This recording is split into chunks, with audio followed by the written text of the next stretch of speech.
أشهد أن محمد رسول الله۔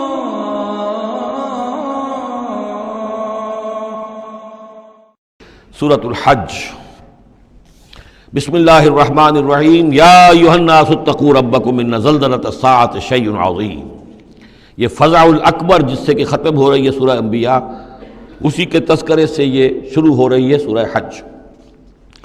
اے لوگو ڈرو اپنے رب سے، تقوی اختیار کرو اپنے رب کا، یقیناً قیامت کا زلزلہ بہت بڑی شے ہوگا۔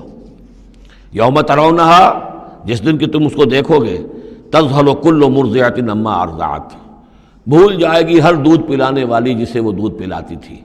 یعنی واقعہ یہ ہے کہ حیوانات میں جو بھی دودھ پلانے والا کوئی جانور بھی ہو تو اسے بھی اپنے بچوں کے ساتھ جو انس ہوتا ہے، اور خاص طور پر انسانوں میں پھر ماں کی محبت اور شفقت اور مامتا جو ہے وہ اپنی جان دینے کو تیار ہوتی ہے، اپنے بچے کی آنس نہیں آنے دیتی۔ لیکن وہ سخت ایسا دن ہوگا، ایسی سختی ہوگی کہ دودھ پلانے والیاں اپنے دودھ پیتے بچوں کو بھول جائیں گی۔ وَتَضَعُ كُلُّ ذَاتِ حَمْلٍ حَمْلَهَا، اور دہشت کا عالم یہ ہوگا کہ ہر حاملہ کا حمل گر جائے گا۔ وَتَرَى النَّاسَ سُكَارَىٰ، اور تم دیکھو گے لوگوں کو کہ جیسے نشے میں ہیں، اس طرح کی ایک کیفیت ان پر طاری ہوگی، ایسے بے سدھ سے نظر آئیں گے جیسے کہ گویا کہ نشے میں، وَمَا هُم بِسُكَارَىٰ، حالانکہ وہ کسی نشے میں نہیں ہیں، وَلَٰكِنَّ عَذَابَ اللَّهِ شَدِيدٌ، بلکہ اللہ کا عذاب بہت سخت ہے، اللہ کی طرف سے بڑی سخت یہ گھڑی آنے والی ہے، جس سے کہ اللہ تعالیٰ اپنے مومن صادق بندوں کو بچا لے گا، جس کی کہ صراحت ہے حدیث کے اندر۔ وَمِنَ النَّاسِ مَن يُجَادِلُ فِي اللَّهِ بِغَيْرِ عِلْمٍ، لوگوں میں سے ایسے بھی ہیں جو اللہ کے بارے میں جھگڑتے ہیں، اللہ کی آیات کے بارے میں جھگڑتے ہیں، قرآن مجید کے احکام کے بارے میں جھگڑتے ہیں، جبکہ حال یہ ہے بغیر علم، نہ ان کے پاس کوئی علم ہے، وَيَتَّبِعُ كُلَّ شَيْطَانٍ مَرِيدٍ، اور وہ پیروی کر رہے ہوتے ہیں، صاف نظر آتا ہے کہ ہر سرکش شیطان کی پیروی کر رہے ہیں، ان کے عمل کو دیکھو تو مغرب کی نقالی کر رہے ہیں، ان کی ہر ایک چیز کی جو ہے انہوں نے اپنی زندگی میں اختیار کی ہوئی ہے، پورا جو ہے مغربی ان کے اوپر تہذیب کا غلبہ ہے، ساری اقدار، لیکن باتیں بڑھائیں گے قرآن کی طرف سے اور حدیث کی طرف سے، اور انکار حدیث ہے اور فلاں یہ ہے، اور قرآن کا تو نتیجہ یہ نکلتا ہے وہ نہیں نکلتا ہے، اور یہ اجتہاد کیا جانا چاہیے، اور قرآن مجید جو ہے یہ تو اب کتاب جو ہے بوسیدہ ہو گئی ہے۔ یہ باتیں بھی کہی گئی ہیں کہ کوئی ایسا بھی ہمارا جو نظام ہونا چاہیے اجتہاد کا جو قرآن مجید کو بھی اوور رول کر سکے، یہ باقاعدہ رائے موجود ہے کہ قرآن مجید میں بھی جو صریح احکام آئے ہیں وہ بھی ایک خاص قوم کے لیے، خاص وقت کے لیے تھے، یہ ہمیشہ کے لیے نہیں ہے۔ تو بڑے بڑے دانشور، بڑے بڑے جو اسکالرز ہیں، بڑی بڑی ڈگریاں ان کے پاس ہیں، میکگل سے لے کر آئے ڈگریاں، ڈاکٹر فضل الرحمان صاحب آئے تھے تو میکگل سے ڈگری لے کر آئے تھے، جنہوں نے جو وحی کے بارے میں کہا تھا کہ یہ حضور کا بھی کلام کہا جا سکتا ہے، اس کو اللہ کا بھی کلام کہا جا سکتا ہے، باقی فرشتے کی کوئی حیثیت نہیں ہے، یہ ساری باتیں ڈاکٹر فضل الرحمان کہنے والے تھے۔ میکگل سے انہوں نے یہودیوں سے آ کر ڈگریاں حاصل کی تھی انہوں نے، اور انہوں نے جو بھی بہت سے اور دانشور بہت سے موجود ہیں اس وقت دنیا میں کہ جو ویسے سمجھے جاتے ہیں کہ بہت وہ اسلامی اسکالرز ہیں، ٹاپ کے اسکالرز ہیں، وائٹ ہاؤس میں بھی انہیں طلب کیا جاتا ہے۔ یہ جو سید حسین نصر ہیں ایرانی ایک ہیں، اب وہ رہ گئے ہیں جن کا ڈنکا بج رہا ہے زیادہ، ورنہ پہلے یہ ہے کہ یہ دو تھے، سید حسین نصر بھی تھے اور ڈاکٹر فضل الرحمان بھی تھے پاکستان کے۔ لیکن وَمِنَ النَّاسِ مَن يُجَادِلُ فِي اللَّهِ بِغَيْرِ عِلْمٍ وَيَتَّبِعُ كُلَّ شَيْطَانٍ مَرِيدٍ كُتِبَ عَلَيْهِ، اس شیطان کے بارے میں تو یہ بات لکھ دی گئی ہے، طے کر دی گئی ہے، أَنَّهُ مَن تَوَلَّاهُ، کہ جو کوئی بھی اس کی دوستی اختیار کرے گا، فَأَنَّهُ يُضِلُّهُ، تو وہ اسے گمراہ کر کے رہے گا، وَيَهْدِيهِ إِلَىٰ عَذَابِ السَّعِيرِ، اور پہنچا کر رہے گا اسے اس جلانے والے دوزخ کے عذاب میں۔ یا ایھا الناس، اے لوگو، ان کنتم فی ریب من البعث، اگر تمہیں کوئی شک ہے کہ کیسے دوبارہ زندہ ہو جائیں گے، کیسے اٹھا لے گا اللہ تعالیٰ، کوئی تمہیں اشکال پیدا ہوتا ہے تو لو ہم تمہیں ایک مثال سے سمجھاتے ہیں۔ فَإِنَّا خَلَقْنَاكُم مِّن تُرَابٍ، سوچو ہم نے تمہیں مٹی سے پیدا کیا، اس لیے کہ باپ کے بھی جسم میں اگر نطفہ بنا ہے، منی بنی ہے، کہاں سے بنی ہے؟ خیر غذا کہاں سے آئی تھی اس کی؟ ساری غذا تو مٹی سے آئی ہے، زمین ہی سے آئی ہے، یہیں سے آئی ہے، وہ منرلز ہیں، وہ سب کچھ ہیں، گوشت کھایا ہے تو بکری نے جو کہاں سے غذا لی تھی؟ زمین سے لی تھی۔ تو تمہاری جو تخلیق ہے سب کی ابتدا میں جو ہے وہ مٹی سے ہے، من تراب ثم من نطفۃ، پھر وہ نطفے کی ایک شکل بنی، ثم من علقۃ، پھر تم ایک علقہ کی شکل میں تھے۔ اس علقہ کے بارے میں بعد میں عرض کروں گا، ابھی میں اس کا کوئی ترجمہ نہیں کر رہا، اس کا ترجمہ عام طور پر جو جمع ہوا خون کیا جاتا ہے یہ ترجمہ صحیح نہیں ہے۔ ثم من مضغۃ، پھر یہ کہ وہ ایک لوتھڑے کی طرح تھا، گوشت کا ایک لوتھڑا سا تھا، مخلقتن غیر مخلقتن، پہلے اس پہ کوئی نشانات تھے ہی نہیں، پھر اس لوتھڑے کے اوپر نشانات آنے شروع ہوئے، معلوم ہوا کہ یہاں سے یہ بازو نکلیں گے، یہاں سے یہ ٹانگیں نکلیں گی، اسی کے اندر جو ہے یہ آثار شروع ہو گئے۔ لنبین لکم، تاکہ ہم تمہیں کھول کھول کر بیان کر دیں۔ یہ جو بھی سٹیجز ہیں کہ جو ایمبریونک جو سٹیجز ہیں، اس میں واقعہ یہ کہ اس کے بارے میں کیتھل مور کا میں قول آپ کو سنا چکا ہوں، جو تعارف قرآن کا میرا لیکچر تھا، کہ ان چیزوں کے بارے میں حیران اور ششدر ہیں جو اس وقت ایمبریولوجی کے سب سے بڑے ماہر ہیں، جن کی ٹیکسٹ بکس دنیا کے اندر سب سے زیادہ مستند مانی جاتی ہے، کہ ہم حیران ہیں کہ یہ ساری چیزیں قرآن مجید نے کیسے کہی ہیں، اور یہ بالکل ایگزیکٹ جو ہے تعبیر ہے ان سٹیجز کی کہ جو رحم مادر میں انسانی جنین جن سٹیجز سے گزرتا ہے اس کی اس سے زیادہ صحیح تعبیر ہو نہیں سکتی۔ وَنُقِرُّ فِي الْأَرْحَامِ مَا نَشَاءُ، یہی مضمون چونکہ دوبارہ پھر آئے گا سورہ مومنون کے پہلے رکوع میں، تو میں وہاں اس کے بارے میں تفصیل سے عرض کروں گا۔ اور ہم ٹھہرائے رکھتے ہیں رحموں میں جو ہم چاہتے ہیں، یعنی رحم کے اندر پھر رحم مادر میں وہ حمل رہتا ہے، اب وہ حمل بیٹے کا ہوا ہے، بیٹی کا ہوا ہے، یا بیٹا یا بیٹی وہ ذہین ہے، فتین ہے، خوبصورت ہے، کیسی ہے، صحیح ہے، سالم ہے، وہ ہمارا فیصلہ ہے۔ نقر فی الارحام ما نشاء الی اجل مسمى، ہم ٹھہرائے رکھتے ہیں رحموں میں جو ہم چاہتے ہیں ایک وقت معین تک، ثم نخرجکم طفلا، پھر ہم تمہیں نکالتے ہیں، وہ تم چھوٹے سے بچے ہوتے ہو، ثم لتبلغوا اشدکم، پھر تم اپنی پوری جوانی کو پہنچتے ہو، قوت کو پہنچتے ہو، ومنکم من یتوفى، تم میں سے وہ بھی ہیں کہ جو پہلے ہی ان کا انتقال ہو جاتا ہے، انہیں قبض کر لیا جاتا ہے، انہیں اللہ تعالیٰ لے جاتا ہے، ومنکم من یرد الی ارذل العمر، اور تم میں سے ایسے بھی ہوتے ہیں جو بڑی ہی نکمی ضعیفی کی عمر کو پہنچ جاتے ہیں، لکئی لا یعلم من بعد علم شیئا، کہ پھر وہ نہ جانے سب کچھ جاننے کے باوجود کچھ بھی۔ بڑھاپا آتا ہے تو ایسا آتا ہے، ڈیمنشیا بھی ہو جاتا ہے، ساری ذہنی صلاحیتیں ختم ہو جاتی ہیں، یادداشت زائل ہو جاتی ہے، پھر بچپن کی عادتیں عود کر آتی ہیں، لکئی لا یعلم من بعد علم شیئا، پھر یہ صورت بھی ہو جاتی ہے۔ یہ ارذل العمر ہے جس سے کہ حضور صلی اللہ علیہ وسلم نے اللہ کی پناہ مانگی ہے کہ اللہ اس سے پہلے اٹھا لے، اس سے پہلے کہ انسان اس کیفیت میں آ جائے کہ جس کا نقشہ یہاں کھینچا جا رہا ہے، لکئی لا یعلم من بعد علم شیئا۔ بڑا سقراط تھا، بقراط تھا، کچھ تھا، لیکن اب کیا ہو گیا ہے اس کو دیکھیے۔ وَمِنْكُمْ مَنْ يُرَدُّ إِلَىٰ أَرْذَلِ الْعُمُرِ، ان کے لیے دعا کر لیجیے، اللہم اغفر لہ وارحمہ وادخلہ فی رحمتک وحاسبہ حسابا یسیرا۔ ان سے ایک بہت بڑی خطا ہوئی ہے، رجم کی سزا کے بارے میں میں سورہ نور میں عرض کروں گا، لیکن اللہ تعالیٰ تمام خطاؤں کو معاف فرمانے والا ہے۔ اللہم اغفر لہ وارحمہ وادخلہ فی رحمتک وحاسبہ حسابا یسیرا، اللہم نور مرقدہ واکرم منزلہ والحقہ بعبادک الصالحین، آمین یا رب العالمین۔ وَمِنْكُمْ مَنْ يُتَوَفَّى وَمِنْكُمْ مَنْ يُرَدُّ إِلَىٰ أَرْذَلِ الْعُمُرِ لِكَيْ لَا يَعْلَمَ مِنْ بَعْدِ عِلْمٍ شَيْئًا وَتَرَى الْأَرْضَ، اب ایک تو نقشہ کھینچا انسانی زندگی کا، اس آپ مٹی سے چل کر تم کہاں سے کہاں پہنچ گئے، پھر فوت ہو کے پھر مٹی بن جاتے ہو۔ یہ جس کی یہ قدرت ہے، جس کی یہ خلاقی ہے، جو اس سارے نظام کو لے کر چل رہا ہے، تمہیں اس کے بارے میں کوئی شک ہے؟ اس کی قدرت کے بارے میں کوئی تمہیں یہ شبہ وارد ہو سکتا ہے کہ وہ دوبارہ پیدا نہیں کر سکتا؟ اچھا ایک اور مثال لے لو، وَتَرَى الْأَرْضَ حَامِدَةً، تم دیکھتے ہو زمین کو کہ پڑی ہوئی ہے، بے آب و گیا، خشک اور ویران، کئی زندگی کے آثار نہیں۔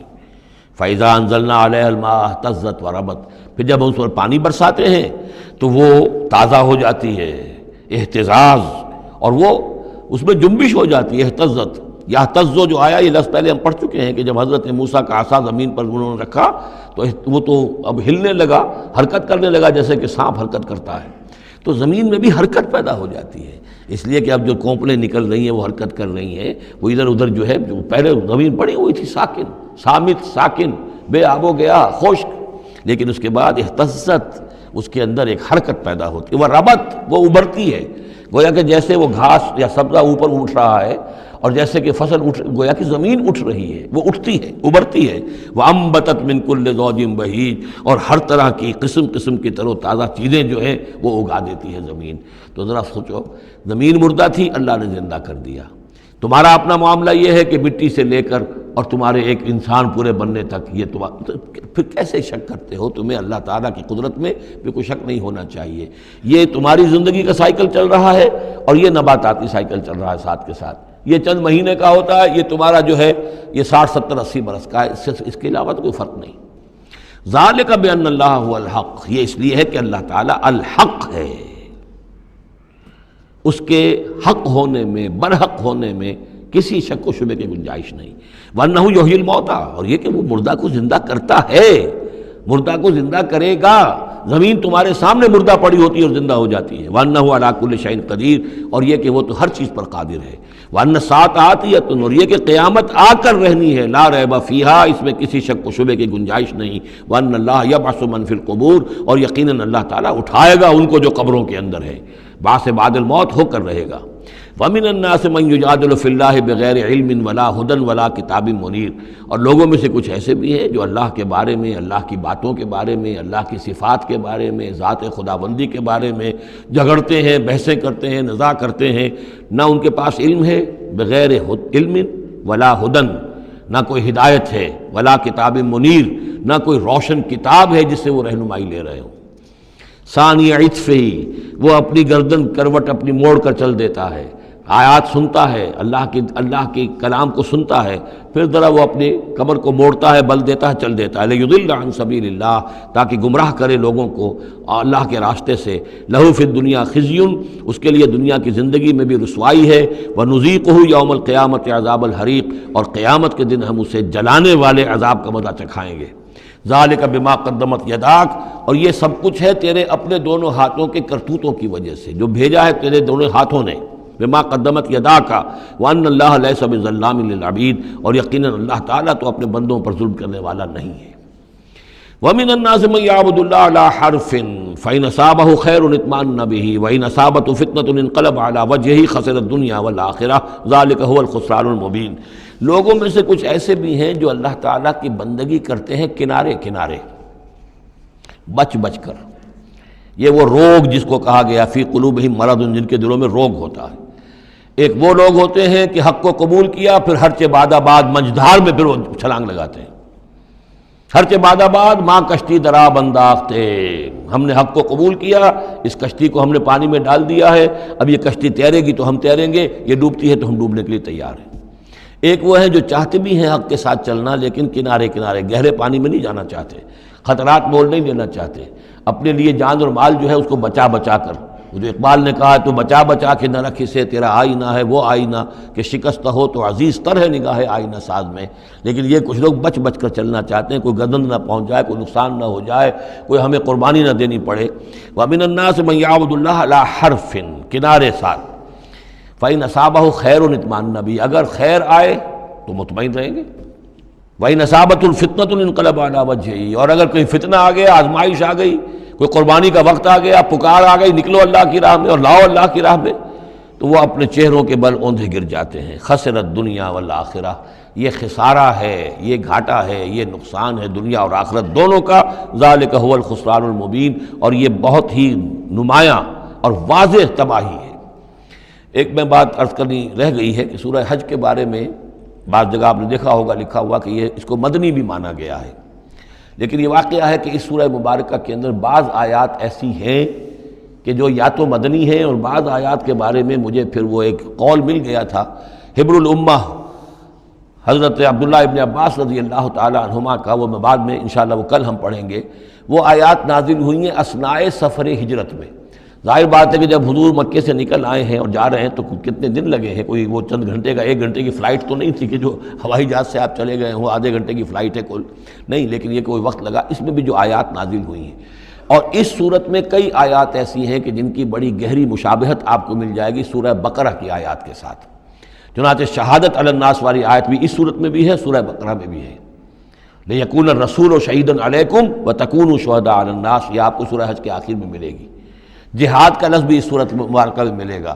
یہ آیت بھی آپ غور کریں گے تو سورہ بقرہ کے دوسرے رکوع میں جو مثال آئی تھی، منافقین کا حال یہ ہے، او کصیب من السماء فیہ ظلمات ورعد وبرق یجعلون اصابعهم فی آذانہم من الصواعق حذر الموت واللہ محیط بالکافرین۔ تو یہ جب بجلی جب چمکتی ہے، کوئی روشنی نظر آتی ہے، چل پھر لیتے ہیں، لیکن اس کے بعد پھر جیسے ہی اندھیرا ہوتا ہے کھڑے رہ جاتے ہیں۔ تو بالکل وہی کیفیت ہے کہ جب ذرا حالات صحیح ہوئے، نارمل ہوئے، کوئی خطرہ نہیں، کوئی اندیشہ نہیں، کوئی مطالبہ نہیں، کوئی جنگ کی مہم جو ہے پیش نظر نہیں ہے، تو وہ بڑے چلت پھر دکھا رہے ہیں، حضور کے پاس آ رہے ہیں، باتیں کر رہے ہیں، وہ ہے کہ وہ بھی اہل ایمان کے ساتھ ہیں۔ لیکن جب ذرا مشکل وقت آیا، اوندھے منہ گر پڑے۔ وَمِنَ النَّاسِ اللہ تعالی ہمیں اس سے بچائے، اور دین اور ایمان کے ساتھ اور اللہ کے دین کو قائم کرنے کی جد و جہد میں مخلصانہ اور ہمہ تن ہمہ وجوہ اپنے آپ کو جھونک دینے کی ہمت عطا فرمائے۔ وَمِنَ النَّاسِ مَن يَعْبُدُ اللَّهَ عَلَىٰ حَرْفٍ فَإِنْ أَصَابَهُ خَيْرٌ اطْمَأَنَّ بِهِ وَإِنْ أَصَابَتْهُ فِتْنَةٌ انقلب عَلَىٰ وَجْهِهِ خَسِرَ الدُّنْيَا وَالْآخِرَةَ ذَلِكَ هُوَ الْخُسْرَانُ الْمُبِينُ يَدْعُو مِن دُونِ اللَّهِ مَا لَا يَضُرُّهُ وَمَا لَا يَنفَعُهُ، یہ پکارتا ہے اللہ کے سوا ان کو جو نہ اسے کوئی ضرر پہنچا سکتی ہے نہ نفع۔ ذَلِكَ هُوَ الضَّلَالُ الْبَعِيدُ، یہی ہے بہت ہی گمراہی، دور کی گمراہی۔ يَدْعُو لَمَن ضَرُّهُ أَقْرَبُ مِن نَّفْعِهِ، وہ پکارتا ہے اللہ کو، اس کو کہ جس کا ضرر جو ہے وہ اس کے نفع سے قریب تر ہے۔ اللہ کے سوا کسی کو پکارو گے تو نفع تو کوئی ہے نہیں، لیکن ضرر تو پہنچ گیا۔ لبئس المولا ولبئس العشیر، بہت ہی برا ہے وہ دوست اور بہت ہی برا ہے رفیق۔ ان اللہ يدخل الذین آمنوا وعملوا الصالحات جنات تجری من تحتها الانہار، یقیناً اللہ تعالیٰ داخل کرے گا ان لوگوں کو جو ایمان لائے اور جنہوں نے نیک عمل کیے ان باغات میں جن کے دامن میں ندیاں بہتی ہوں گی۔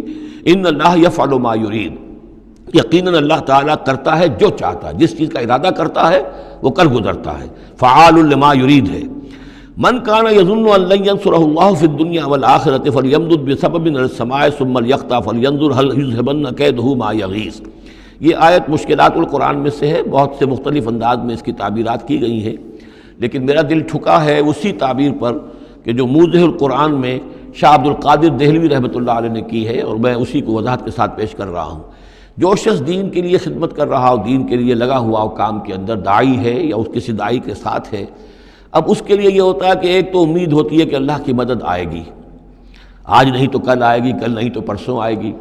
اگر کسی وجہ سے انسان حالات کو دیکھ کر اتنا مایوس ہو جائے کہ اللہ کی مدد کی اسے امید نہ رہے، یہ چیز پھر اس کے لیے بہت بڑی ناکامی کا سبب بن جائے گی۔ امید پیوستہ رہ شجر سے امید بہار رکھ، اللہ سے مایوس نہیں ہونا چاہیے۔ نہ لا تقنطوا من رحمت اللہ، ٹھیک ہے دیر ہو جائے کوئی حرج نہیں، لیکن یہ کہ یہ اللہ کی مدد آئے گی، اللہ جو ہے نصرت فرمائے گا، اللہ تعالی ہماری مدد کرے گا۔ والذین جاہدوا فینا لنہدینہم سبلنا، جو لوگ ہماری راہ میں محنت کریں گے، جد و جہد کریں گے، ہم لازماً انہیں اپنے راستے دکھائیں گے۔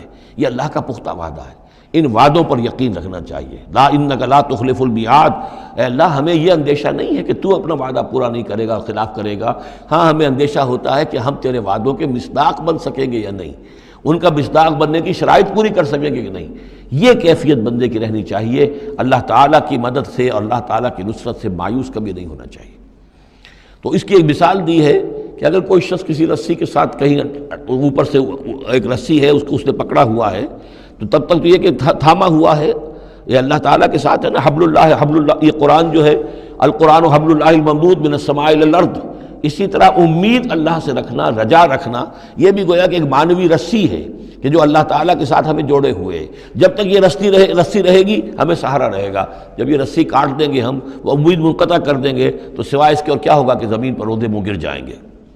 من کان یظن ان لن ینصرہ اللہ فی الدنیا والآخرہ، جس شخص کا یہ گمان ہو جائے کہ اللہ ہرگز مدد نہیں کرے گا اس کی دنیا میں اور نہ آخرت میں، فلیمدد بسبب من السماء، اسے چاہیے کہ ذرا ایک رسی آسمان کی طرف تانے، ثم لیقطع، پھر کاٹ دے، اسے توڑ دے، فلینظر هل یذهبن کیدہ ما یغیظ، پھر دیکھے کہ اس سے اس کا جو غصہ ہے اندر کا، اس میں جو مایوسی کی آگ جل رہی ہے اس میں کوئی کمی ہوئی۔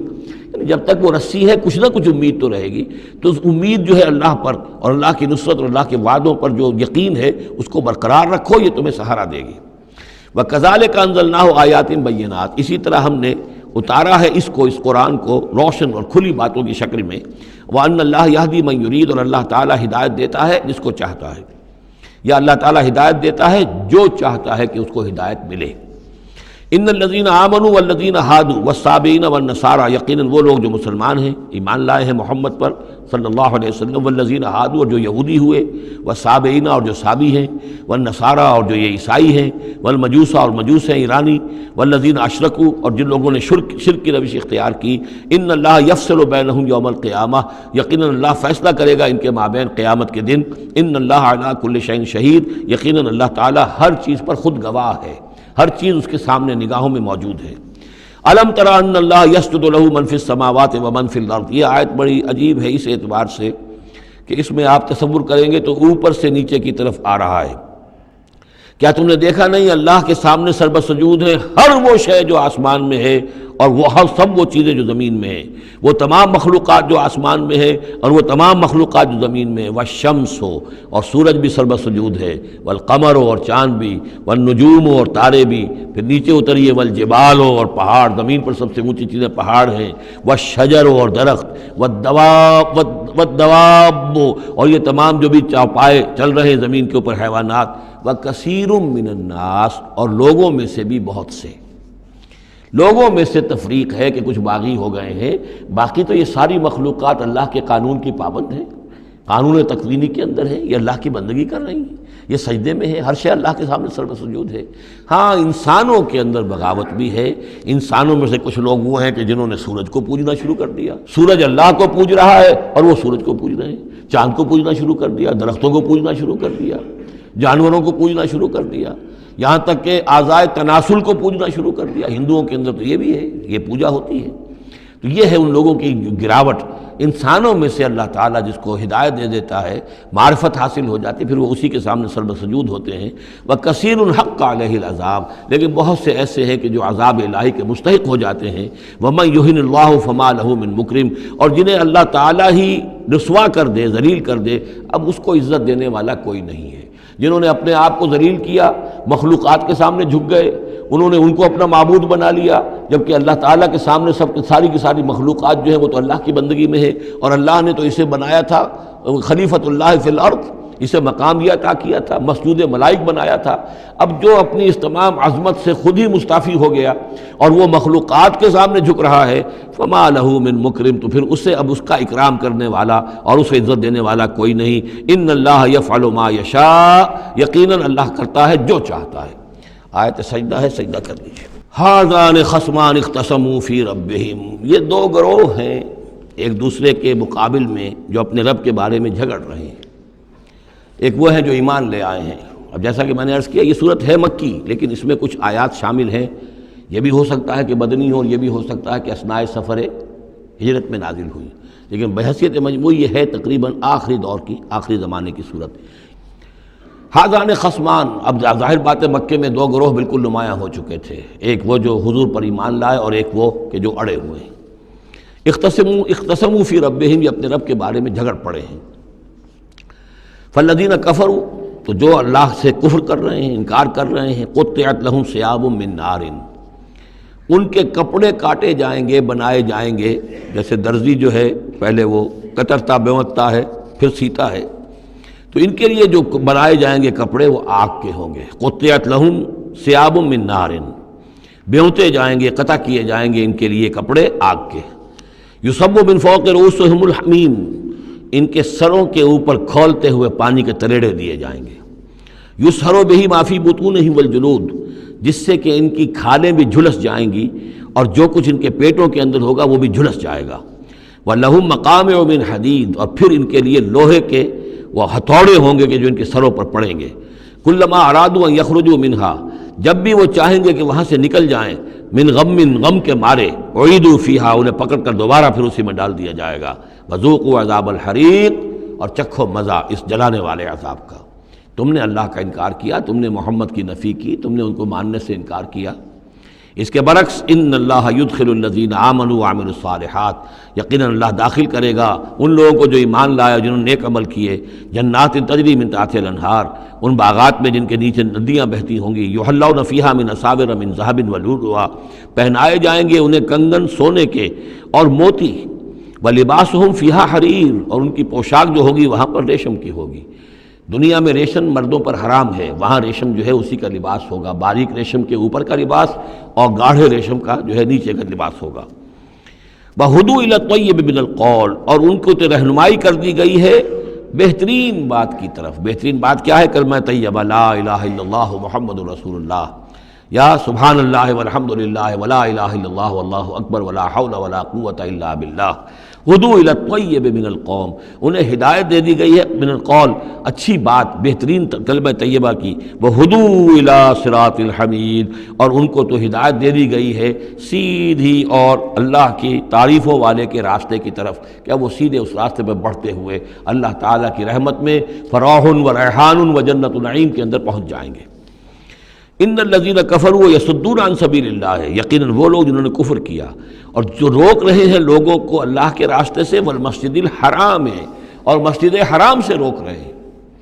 اب مسلمان یہاں سے جانے پر مجبور ہیں، یہ جوارے اس کے جوارے بیت اللہ میں رہتے تھے، یہاں سے چھوڑ کر جانے پہ مجبور ہیں، بعد میں کتنے عرصے تک نہ وہ عمرہ کر سکے نہ حج کر سکے، تو جو ان کو اس مسجد حرام سے روک رہے ہیں، الذی جعلناہ للناس سواء العاکف فیہ والباد، اس گھر کو جو ابراہیم نے بنایا تھا، جس کو ہم نے تمام انسانوں کے لیے مساوی قرار دیا ہے، برابر ہیں یہاں پر، چاہے یہاں کے رہنے والے مقیم ہوں اور چاہے باہر سے آئیں۔ یہ اصطلاحات ہیں آفاقی اور مقیم۔ وہاں بیت اللہ میں، حرم میں کوئی فرق نہیں کیا جا سکتا حقوق میں۔ اب بھی میں سمجھتا ہوں کہ وہاں اس میں کوئی حرج شک نہیں ہے کہ حرم کے اندر کوئی فرق نہیں ہے۔ کوئی شخص باہر کا آ کر پہلی صف میں بیٹھ جائے، کوئی اسے زبردستی نہیں اٹھا سکے گا۔ یہ دوسری بات ہے کہ وہاں پہ شرطے وغیرہ جو ہیں ان کو رشوتیں دے کر لوگوں نے کو اپنی سیٹیں ریزرو کرا لی ہوتی ہیں، یا کبھی کوئی جو وی آئی پیز آنے والے ہوتے ہیں ان کے لیے وہ خالی کرتے ہیں، لیکن یہ عام طور پر یہی ہے، آپ جس جگہ جا کر بیٹھ جائیں، کوئی یہ نہیں کہہ سکتا کہ میں یہاں کا رہنے والا ہوں، مکی ہوں، یہاں میں بیٹھوں گا تم یہاں سے اٹھو۔ سواء العاکف فیہ والباد، برابر ہے وہاں کے رہنے والے مقیم بھی اور وہ لوگ بھی کہ جو باہر سے آتے ہیں، آفاقی ہیں۔ وَمَن يُرِدْ فِيهِ بِإِلْحَادٍ بِظُلْمٍ، اور جو کوئی بھی اس میں بیت اللہ میں کوئی الحاد کی کوشش کرے گا، اللہ تعالیٰ کے سیدھے راستے سے ہٹانے کی لوگوں کو، اور اس میں کجی پیدا کرنے کی کوشش کرے گا شرارت نفس کی بنا پر، نُذِقْهُ مِنْ عَذَابٍ أَلِيمٍ، اس سے ہم مزہ چکھائیں گے دردناک عذاب کا۔ وَإِذْ بَوَّأْنَا، یہ دو رکوع ہیں ابھی سورہ مبارکہ کے، حج کے مناسک کا کچھ ذکر ہے یہاں پر، خاص طور پر قربانی کا خاص طور پر ذکر ہے۔ سورہ بقرہ کے دو رکوع 24واں 25واں، اس میں بھی حج کے مناسک آ چکے ہیں، لیکن وہاں پر اصل قربانی کا ذکر نہیں تھا، وہ تو صرف یہ ہے کہ وہ دم جو دینا پڑتا ہے اگر کسی وجہ سے سر منڈانا پڑ گیا ہے قبل از وقت، اور یا اسی طریقے سے تمتع اگر کیا ہے تو اس کا وہ دم شکر کا ہے وغیرہ وغیرہ۔ لیکن یہاں پر جو دو ہے، ایک قربانی اور ایک طواف، ان دو کا جو ہے ذکر ہو رہا ہے خاص طور پر یہاں۔ وَإِذْ بَوَّأْنَا لِإِبْرَاهِيمَ مَكَانَ الْبَيْتِ، اور جب ہم نے معین کر دی ابراہیم کے لیے اپنے گھر کی جگہ، بتا دی کہ یہ ہے وہ جگہ جس کے بارے میں میرا گمان یہ ہے کہ وہاں بنیادیں موجود تھیں حضرت آدم علیہ السلام کی بنائی ہوئی، لیکن اوپر سے دیواریں سب کی سب گر چکی تھیں اور سیلاب کی وجہ سے سارا اب وہاں کوئی آثار نہیں رہے تھے۔ اللہ تعالیٰ نے رہنمائی فرما کر ان کی نشاندہی کروا دی۔ اللہ تشرک بی شیئا، اور یہ حکم دے دیا گیا میرے ساتھ کسی شے کو شریک نہ کرنا، وطہر بیتیا، اور میرے اس گھر کو پاک رکھنا، للطائفین، طواف کرنے والوں کے لیے، والقائمین، اور قیام کرنے والوں کے لیے، کھڑے ہو کر نمازیں پڑھنے والوں کے لیے، والرکع السجود، اور رکوع کرنے والوں کے لیے اور سجود کرنے والوں کے لیے۔ یہ گویا کہ جیسے وہاں آیا تھا وَعَهِدْنَا إِلَىٰ إِبْرَاهِيمَ وَإِسْمَاعِيلَ أَن طَهِّرَا بَيْتِيَ لِلطَّائِفِينَ وَالْعَاكِفِينَ وَالرُّكَّعِ السُّجُودِ، تقریباً وہی آیت یہاں پر آئی ہے، صرف یہ کہ عاکف کی بجائے یہاں قائمین کا لفظ آیا ہے۔ وَأَذِّن فِي النَّاسِ بِالْحَجِّ، اور اے ابراہیم اب پکارو لوگوں کو، اذان دو، پکارو حج کے لیے۔ اب کیسے پکارا ہوگا، کیسے آپ نے یہ پیغام پہنچایا ہوگا، کہاں سے اللہ تعالیٰ نے ان کی آواز کو، ان کی پکار کو کہاں کہاں پہنچایا ہوگا، یہ اللہ تعالیٰ کا معاملہ ہے۔ یا تو کا رجالن، پکاریے لوگوں کو، حج کی دعوت دیجیے، آئیں گے وہ آپ کے پاس پیدل چل کر بھی، وعلیٰ کل ضامر، اور بڑی لاغر اونٹنیوں پر بھی، یعنی دور دراز سے آئیں گے تو سفر کی وجہ سے اونٹنیاں لاغر ہو چکی ہوں گی۔ یاتین من کل فج عمیق، جو یہاں پر پہنچیں گی وہ اونٹنیاں اور لوگ آئیں گے بڑی دور دراز کی راہوں سے، دور دراز کی، یہ فج کہتے ہیں پہاڑوں کے درمیان کے راستے کو، چونکہ یہ سارا پہاڑی علاقہ ہے تو نہ معلوم کہاں کہاں سے گہری وادیوں میں سے ہو کر لوگ جو ہیں پہنچتے ہیں۔ لیشہدوا منافع لہم، تاکہ یہ آئیں حاضر ہوں ان جگہوں پر کہ جو ان کے لیے منفعت کی جگہیں ہیں۔ وَيَذْكُرُ اسْمَ اللَّهِ فِي أَيَّامٍ مَعْلُومَاتٍ، اور اللہ کا نام لیں معین دنوں کے اندر، یعنی قربانیاں دیں معین دنوں میں۔ 10ویں ذی الحجہ کی قربانی کا دن ہے، اس کے بعد جو ہے 11ویں کو بھی ہو سکتی ہے، 12ویں کو بھی ہو سکتی ہے، یا ایام معلومات ہیں۔ عَلَىٰ مَا رَزَقَهُم مِّن بَهِیمَةِ الْأَنْعَامِ، تو اللہ کا نام لیں ذبح کرتے ہوئے، اللہ کا نام لیں ان پر کہ جو ہم نے انہیں یہ چوپائے عطا کیے ہیں، مویشی دیے ہیں۔ فَكُلُوا مِنْهَا، تو ان کو ذبح کر کے، ان کی قربانی دے کر اس میں سے خود بھی کھاؤ۔ وَأَطْعِمُوا الْبَائِسَ الْفَقِيرَ، اور جو برے حال میں ہو، فقیر محتاج جو بہت ہی خستہ حال ہے، اس کو بھی کھلاؤ۔ ثُمَّ لْيَقْضُوا تَفَثَّهُمْ، پھر یہ کرنے کے بعد پھر اپنے میل کچیل دور کرو، پھر احرام کھولنا ہوتا ہے، پھر یہ کہ وہ رنحت رمی ہوتی ہے، نہر ہوتا ہے، حلق ہوتا ہے، اور پھر طواف۔ چار یہ الفاظ جو ہیں یہ 10ویں تاریخ کے ہیں، 4 افعال، رمی اور نہر، پھر جا کر قربانی دینا، پھر یہ کہ حلق کر کے اور پھر یہ احرام کھل گیا، اب نہاؤ دھو میل کچیل جو بھی احرام کی وجہ سے صاف کرو، اچھے کپڑے پہنو اور پھر جاؤ اور طواف کرو، طواف زیارہ۔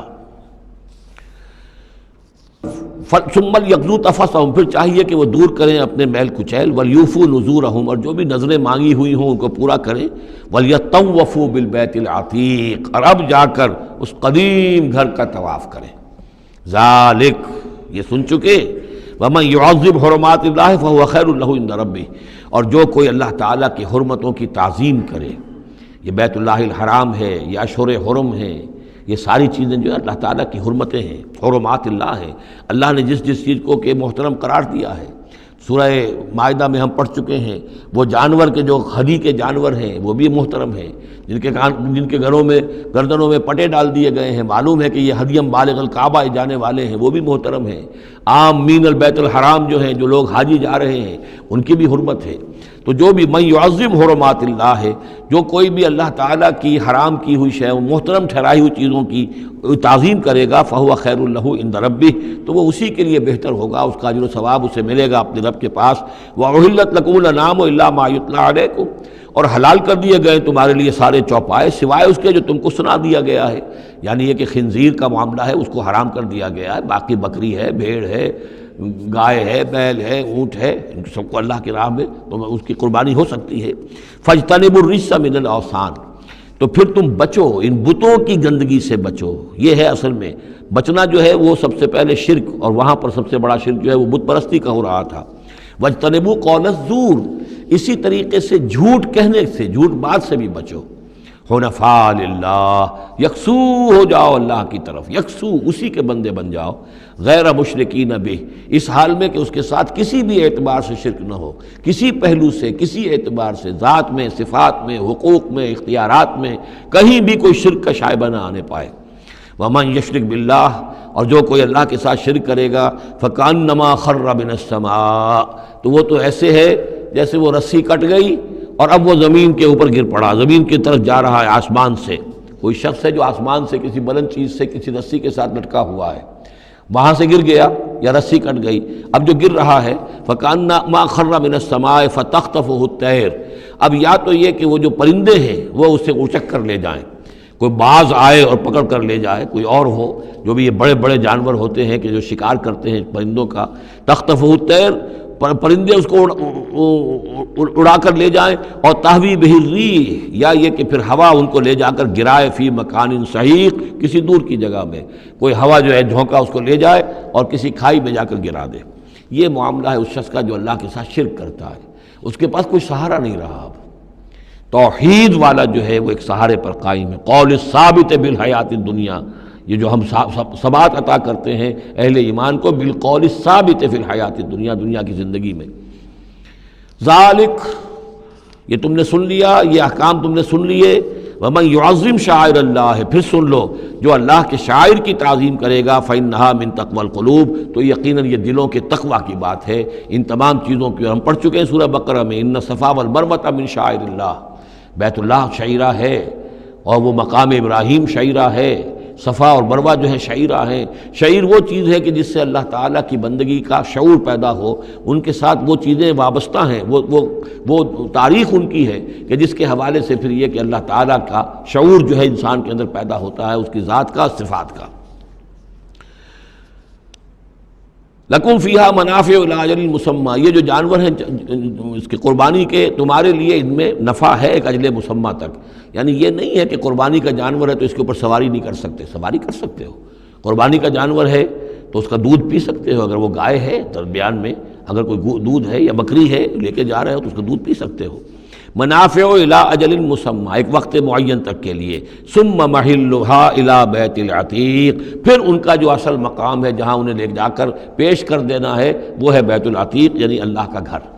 اللہ کا گھر کا جو منہر ہے پھر اس کو وسیع کر کے، اور بنا کی وادی میں ایک بہت بڑی جگہ ہے، ورنہ اس سے پہلے جو ہے یہ مروہ کی جو پہاڑی ہے، صفا اور مروہ، مروہ کے پاس جو ہے یہ قربان گاہ تھی، مروہ ہی سے وہ وادی شروع ہو جاتی ہے کہ جس پر کچھ آگے چل کر وہ منا کا پورا آتا ہے، اب یہ منہر جو ہے وہ ادھر ایکسٹینڈ کر دیا گیا ہے۔ وَلِكُلِّ أُمَّةٍ جَعَلْنَا مَنسَكًا، اور ہم نے ہر امت کے لیے ایک قربانی کا نظام مقرر کیا، لِيَذْكُرُوا اسْمَ اللَّهِ عَلَىٰ مَا رَزَقَهُم مِّن بَهِيمَةِ الْأَنْعَامِ، تاکہ وہ اللہ کا نام لیا کریں ان مویشیوں پر کہ جو ہم نے انہیں عطا فرمائے ہیں۔ فَإِلَٰهُكُمْ إِلَٰهٌ وَاحِدٌ، تو جان لو تمہارا الہ ایک ہی اللہ ہے، واحد۔ فَلَهُ أَسْلِمُوا، اس کے سامنے سر تسلیم خم کرو، اس کی اطاعت قبول کرو۔ یعنی یہ ایسا نہ ہو کہ بس قربانی تو ہو رہی ہے، باقی سب حرام خوریاں ہو رہی ہیں، 10-10 ہزار 20-20 ہزار کا جانور لے کر اور اس کے فوٹو کھنچوا کر اخبارات میں شائع کیے جا رہے ہیں، ہے سارا حرام خوری کا نتیجہ۔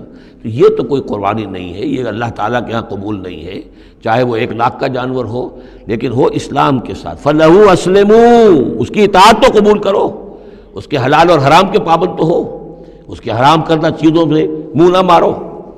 وبشر المخبتین، اور اے نبی بشارت دے دیجئے مخبتین کو، اخبات کہتے ہیں جو اپنے آپ کو پست کر لیں اللہ کے سامنے، تواضع اور عاجزی اختیار کرنے والے۔ الذین اذا ذکر اللہ وجلت قلوبہم، یہ جو سورہ انفال کے شروع میں الفاظ آئے تھے اس سے ملتے جلتے الفاظ ہیں۔ وہ کون لوگ ہیں؟ وہ لوگ مخبتین کہ جب اللہ کا ذکر کیا جائے تو ان کے دل لرز اٹھتے ہیں، کانپ اٹھتے ہیں۔ والصابرین علی ما اصابہم، اور جو بھی کوئی تکلیف ان پر آئے، کوئی مصیبت آئے، کوئی ناگوار صورتحال درپیش ہو جائے تو اس پر صبر کرنے والے۔ والمقیم الصلاۃ، اور نماز کے قائم کرنے والے۔ ومما رزقناہم ينفقون، اور جو کچھ ہم نے ان کو دیا ہے اس میں سے ہمارے لیے خرچ کرنے والے، ہماری رضا جوئی کے لیے، ہمارے دین کے لیے یا محتاجوں کے لیے انفاق کرنے والے۔ اللہم ربنا اجعلنا منہم والبدن جعلناها لکم من شعائر اللہ، اور یہ جو قربانی کے جانور خاص طور پر اونٹ ہیں، ان کو ہم نے تمہارے لیے ان کو بھی شاعر بنا دیا، یہ بھی اللہ کے شاعر میں سے ہیں، اس لیے کہ یہ اونٹ جو ہے ابھی اللہ کے نام پر قربان کیے جا رہے ہیں۔ لکم فیہا خیر، تمہارے لیے ان میں خیر ہے، بھلائی ہے۔ ظاہر بات ہے کہ ان کا بھی گوشت تم کھا سکو گے اور غریبوں کو کھلا سکو گے، لیکن یہ کہ ہے وہ شاعر اللہ، اس لیے کہ وہ نامزد ہو چکے ہیں بیت اللہ کے لیے، اللہ کے لیے کہ یہ قربانی کے جانور ہے کہ جن کو قربان کیا جانا ہے بیت اللہ کے قریب۔ فاذکروا اسم اللہ علیہا صواف، تو ان پر نام لیا کرو اللہ کا، ان کو کھڑا کر کے سیدھا، صواف صفے باندھ کر، قطار باندھ کر۔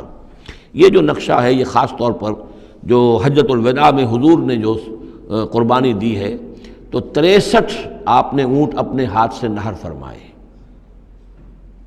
کل 100، یہ 63 آپ نے اپنے ہاتھ سے نہر فرمائے۔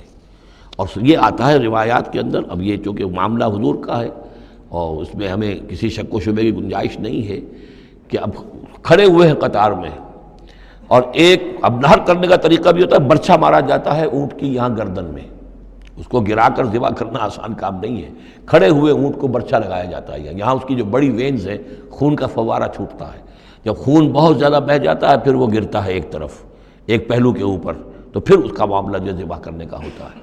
تو حضور جیسے برچھا مارتے تھے اور اس کے بعد پھر اگلا اونٹ اپنی گردن خود آگے کرتا تھا۔ نہ شود نصیب دشمن کے شود ہلاک تیغت، سر دوستاں سلامت کی تو خنجر آزمائی، گویا کہ ان کے لیے خود ایک اعزاز تھا، اللہ نے شعور دیا ہے۔ وہ تو جو ایک سوکھی ہوئی لکڑی تھی جس کا سہارا لے کر حضور صلی اللہ علیہ وسلم وہ آپ خطبہ دیا کرتے تھے جمعے کا، پھر جب ممبر بنا دیا گیا اب وہ اس لکڑی جو ہے اس کا آپ سہارا نہیں لے رہے، تو پہلا دن جب تھا کہ آپ نے اس کا سہارا نہیں لیا اور آپ ممبر پر کھڑے ہو کر آپ نے جب خطبہ دیا ہے تو اس سوکھی لکڑی میں سے ایسی آواز آ رہی تھی جیسے کوئی بچہ بلک بلک کر رو رہا ہو کہ میری یہ سعادت آج ختم ہو گئی ہے، مجھے جو سعادت نصیب تھی کہ محمد الرسول اللہ صلی اللہ علیہ وسلم میرا سہارا لیا کرتے تھے، مجھ پر ٹیک لگایا کرتے تھے، یہ مجھ سے جاتی رہی فضیلت، بلک بلک کر رو رہا ہے۔ حنانہ اس کو کہتے ہیں، ستون حنانہ، اب بھی مسجد نبی میں ایک ستون ہے حنانہ، حنین کہتے ہی اس کو ہے کہ جس میں رقت ہو، بچہ رو رہا ہو، بلک رہا ہو تو یہ حنین ہے، تو حنانہ ہے وہ۔ اور اس کے لیے یہ نوٹ کر لیجیے، کہا ہے مولانا روم نے، فلسفی کو منکر حنانہ است، از حواس انبیاء بیگانہ است۔ پہلے فلسفی ہوتے تھے، آج سائنسدان جو انکار کرے گا کیسے ہو سکتا ہے سوکھی لکڑی میں سے بچوں کے سے رونے کی آواز آئے، کیسے مان لیں گے ہم؟ سر سید کیسے مانیں گے اس کو؟ نہیں مانیں گے کبھی بھی۔ تو فلسفی یا سائنسدان کو منکر حنانہ است، کہ وہ حنانہ کا انکار کرتا ہے، از حواس انبیاء بیگانہ است، اس لیے کہ انبیاء کے معاملات کو وہ جانتا نہیں ہے، وہ عام لوگوں پر قیاس کر رہا ہے۔ فاذکروا اسم اللہ علیہا صواف، تو لو اللہ کا نام ان پر، ان کو نہر کرنے کے لیے انہیں صفوں میں کھڑا کر کے، فَإِذَا وَجَبَتْ جُنُوبُهَا، جب ان کے پہلو زمین پر ٹک جائیں، جب خون اتنا بہہ جاتا ہے، کمزور ہو جاتا ہے اونٹ، تو پھر وہ ایک طرف کو اپنی کروٹ کے بل زمین کے اوپر پڑ جاتا ہے۔ فَكُلُوا مِنْهَا، تو اب کھاؤ اس میں سے، اس کے گوشت کو، وَأَطْعِمُوا الْقَانِعَ وَالْمُعْتَرَ، اور کھلاؤ اس کو بھی جو قناعت کے ساتھ بیٹھا ہوا ہے، مانگتا نہیں پھر رہا ہے، سائل نہیں ہے، اس کے پاس کچھ نہیں ہے لیکن وہ مانگتا نہیں پھرتا، قانع، اور معتر جو بے قرار ہو گیا ہے، آتا ہے، سوال کر رہا ہے، مانگ رہا ہے، گوشت مانگ رہا ہے، اس کو بھی دو، اس کو بھی دو۔ کذالک سخرناہا لکم لعلکم تشکرون، اسی طرح تو ہم نے اتنے بڑے جانور کو تمہارے لیے مسخر کر دیا ہے، اونٹ جیسے جانور کو، اور وہ کھڑا ہوتا ہے تم برچھا مارتے اس کو، سخرناہا لکم لعلکم تشکرون، تاکہ تم اللہ کا شکر ادا کرو۔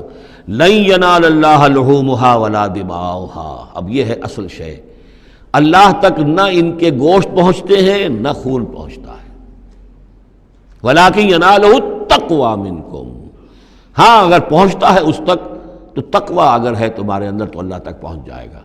یعنی یہ کہ ایک یہ رسومات ہے، ظاہری شکل ہے، ظاہری شکل اصل دین نہیں ہے، اگرچہ اس کے بغیر بھی تو حقیقت جو ہے وہ کسی نہ کسی حیولو ہی میں ظاہر ہوگی، کوئی نہ کوئی اسے پیکر چاہیے۔ تو ان عبادات کا پیکر بھی اہم ہے، لیکن صرف پیکر کو نہ سمجھیں، ظاہر کو نہ سمجھیں، اصل شے اس کی روح ہے، روح تقوی۔ وہ جو علامہ اقبال نے کہا ہے کہ رہ گئی رسم ازاں روح بلالی نہ رہی، فلسفہ رہ گیا تلقین غزالی نہ رہی، اور نماز و روزہ و قربانی و حج یہ سب باقی ہیں، تو باقی نہیں ہے۔ وہ ہمارا وہ تقوی، ہمارا اللہ کے ساتھ خلوص و اخلاص، قربانی جب انسان دے رہا ہو تو واقعتاً اس کے اپنے اندر اگر تقوی بھی ہے، اس نے حلال ذریعے سے کمائے ہوئے مال میں سے اس نے اتنی محنت کی ہے کہ اس میں سے اثار کر رہا ہے، اللہ کے نام پر ایک جانور کو ذبح کر رہا ہے، پھر خود اپنی زندگی میں وہ اللہ کے قوانین کا پابند ہے، اسی کے مطابق زندگی گزار رہا ہے، اور وہ اپنی توانائیاں، قوتیں، صلاحیتیں اللہ کی راہ میں لگا رہا ہے، اس کی قربانی ہے۔ باقی اگر یہ نہیں ہے تو ٹھیک ہے، چلیے کم سے کم غریبوں کو گوشت مل جائے گا، کچھ نہ کچھ فائدہ تو ہو ہی جائے گا، لیکن یہ کہ وہ اصل قربانی نہیں ہے، اللہ تک کچھ نہیں پہنچے گا تمہارا۔ لن ینال اللہ لحومہا ولا دماؤہا، دیکھو ان قربانیوں کے نہ گوشت اللہ تک پہنچتے ہیں نہ ان کے خون، ولیکن ینالہ التقوی منکم، ہاں تقوی اگر ہے وہ اللہ تک پہنچ جاتا ہے۔ کذالک سخرہا لکم لتکبروا اللہ علی ما ہداکم، اسی طرح اللہ تعالیٰ نے اسے تمہارے لیے مسخر کر دیا ہے، لتکبروا اللہ علی ما ہداکم، تاکہ تم اللہ کی تکبیر کیا کرو اس ہدایت پر جو اس نے تمہیں دی ہے۔ دیکھیے دو عیدیں ہیں ہماری، عید الفطر جو رمضان کے بعد آتی ہے، ایک عید الاضحیٰ ہے جو حج کے ساتھ منسلک ہے۔ وہاں بھی ہم نے رمضان مبارک کے بارے میں جو آیات آئی ہیں سورہ بقرہ کے 23ویں رکوع میں، وہاں بھی لتکبروا اللہ علی ما ہداکم ولعلکم تشکرون، شہر رمضان الذی انزل فیہ القرآن ہدی للناس وبینات من الہدی والفرقان فمن شہد منکم الشہر فلیصمہ فمن کان مریضا او علی سفر فعدۃ من ایام اخر یرید اللہ بکم الیسر ولا یرید بکم العسر ولتکملوا العدۃ ولتکبروا اللہ علی ما ہداکم ولعلکم تشکرون، وہی الفاظ یہاں ہیں، لتکبروا اللہ علی ما ہداکم، تاکہ تم تکبیر کرو، اللہ کی تکبیر کرو۔ اسی لیے عیدین کے لیے جاتے آتے ہوئے تکبیر، اور اس کو بھی بڑا بلند آواز سے، جاتے آتے راستہ بدلنا، پھر نماز جو دوگانہ ہے عید کی اس میں اضافی تکبیرات ہیں، لتکبروا اللہ علی ما ہداکم ولعلکم تشکرون پر تو وہ آیت ختم ہوئی ہے، وبشر المحسنین، اور اے نبی ان لوگوں کو آپ بشارت دے دیجئے جو اسلام اور ایمان اور تقوی کی منزلیں طے کرتے ہوئے درجہ احسان تک پہنچنے کی کوشش کرتے ہیں اور پہنچ جاتے ہیں۔ اللہم ربنا اجعلنا منہم، اللہم ربنا اجعلنا منہم۔ ان اللہ یدافع عن الذین آمنوا ان اللہ لا يحب كل خوان کفور اذن للذین یقاتلون بانہم ظلموا وان اللہ علی نصرہم لقدیر الذین اخرجوا من دیارہم بغیر حق الا ان یقولوا ربنا اللہ ولولا دفع اللہ الناس بعضهم ببعض لهدمت صوامع وبیع وصلوات ومساجد یذکر فیہا اسم اللہ کثیرا ولینصرن اللہ من ینصرہ ان اللہ لقوی عزیز۔ الذين إن مكناهم في الأرض أقاموا الصلاة وآتوا الزكاة وأمروا بالمعروف ونهوا عن المنكر ولله عاقبة الأمور صدق الله العظيم رب اشرح لي صدري ويسر لي أمري واحلل عقدة من لساني يفقهوا قولي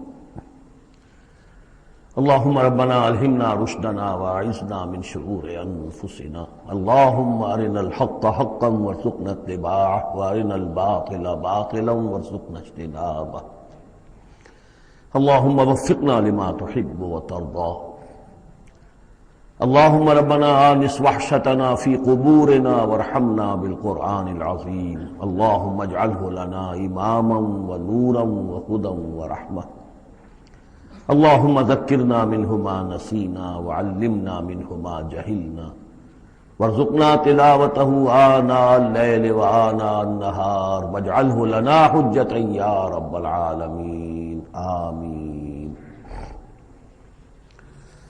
یہ بات میں عرض کر چکا ہوں کہ سورہ حج کے بعض مضامین بہت مشابہ ہیں سورہ بقرہ سے۔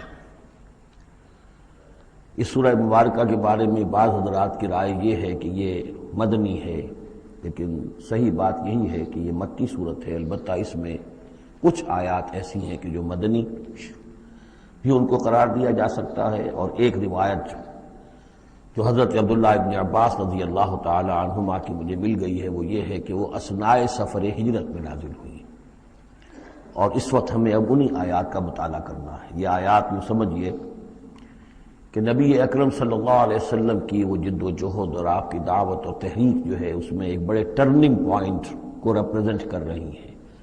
یہ ایک بڑا فیصلہ کن موڑ ہے آپ کی جد و جہد میں۔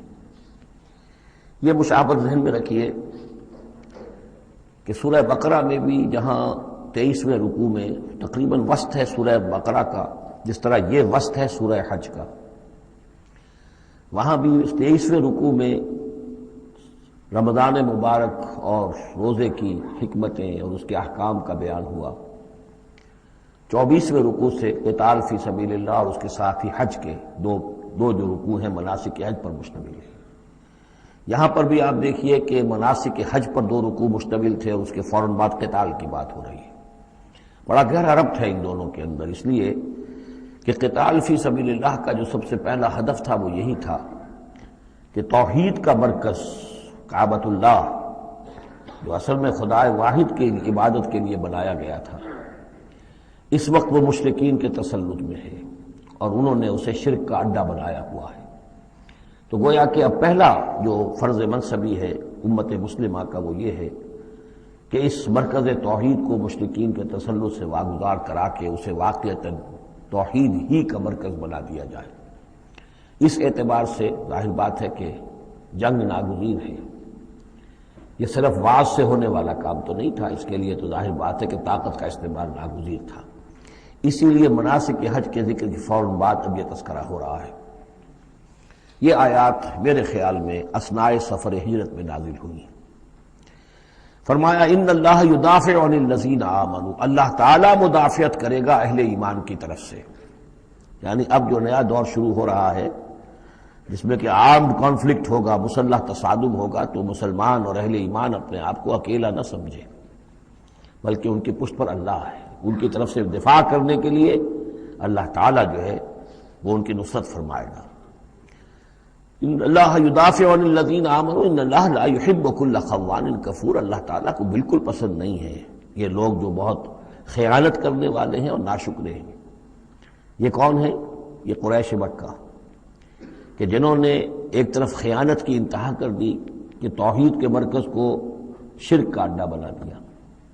یہ امانت تھی ان کے پاس حضرت اسماعیل اور حضرت ابراہیم علیہ السلام کی، اور یہ تو اس لیے تعبیر کیا گیا تھا ربنا لیقیموا الصلاۃ، اور حضرت ابراہیم نے دعا کی تھی وجنبنی وبنی ان نعبد الاصنام، لیکن ان لوگوں نے خیانت کی ہے، ان کی وراثت کے اندر صحیح طرز عمل اختیار نہیں کیا بلکہ خیانت کی روش اختیار کی، اور کفور ہیں، بہت ناشکرے ہیں، اس لیے کہ اس گھر کی وجہ سے انہیں یہ حیثیت حاصل ہے کہ یہ مرکزی شہر بنا ہوا ہے پورے جزیرہ نما عرب کا۔ اس گھر کی وجہ سے انہیں ان کے قافلوں کو تحفظ حاصل ہے کہ ان کے اوپر کوئی حملہ نہیں کرتا، اور مشرق اور مغرب کی جو ٹریڈ ہے اس کے گویا کہ یہ ایک طرح سے پروپرائٹری ان کے پاس حقوق آ گئے، ایکسکلوسیو پروپرائٹری رائٹس، کہ ظاہر بات ہے کوئی اور قافلہ بچ کر جا نہیں سکتا قبائلی ریڈ سے اور حملے سے اور لوٹ مار سے، اور قریش کے قافلے کے اوپر کوئی حملہ کر نہیں سکتا، اسے کوئی چھو نہیں سکتا۔ تو اس گھر کی وجہ سے لإلاف قریش إِلَافِهِمْ رِحْلَةَ الشِّتَاءِ وَالصَّيْفِ فَلْيَعْبُدُوا رَبَّ هَذَا الْبَيْتِ، یہ جو ان کے قافلے سردیوں میں جاتے ہیں یمن کی طرف اور گرمیوں میں جاتے ہیں شام کی طرف، تو ان کو سمجھنا چاہیے کہ یہ ساری جو ان کی چلت پھرت ہے یہ تو اس گھر کے طفیل ہے، اس کی وجہ سے انہیں یہ پروٹیکشن حاصل ہے اور انہوں نے ناشکری کی ہے۔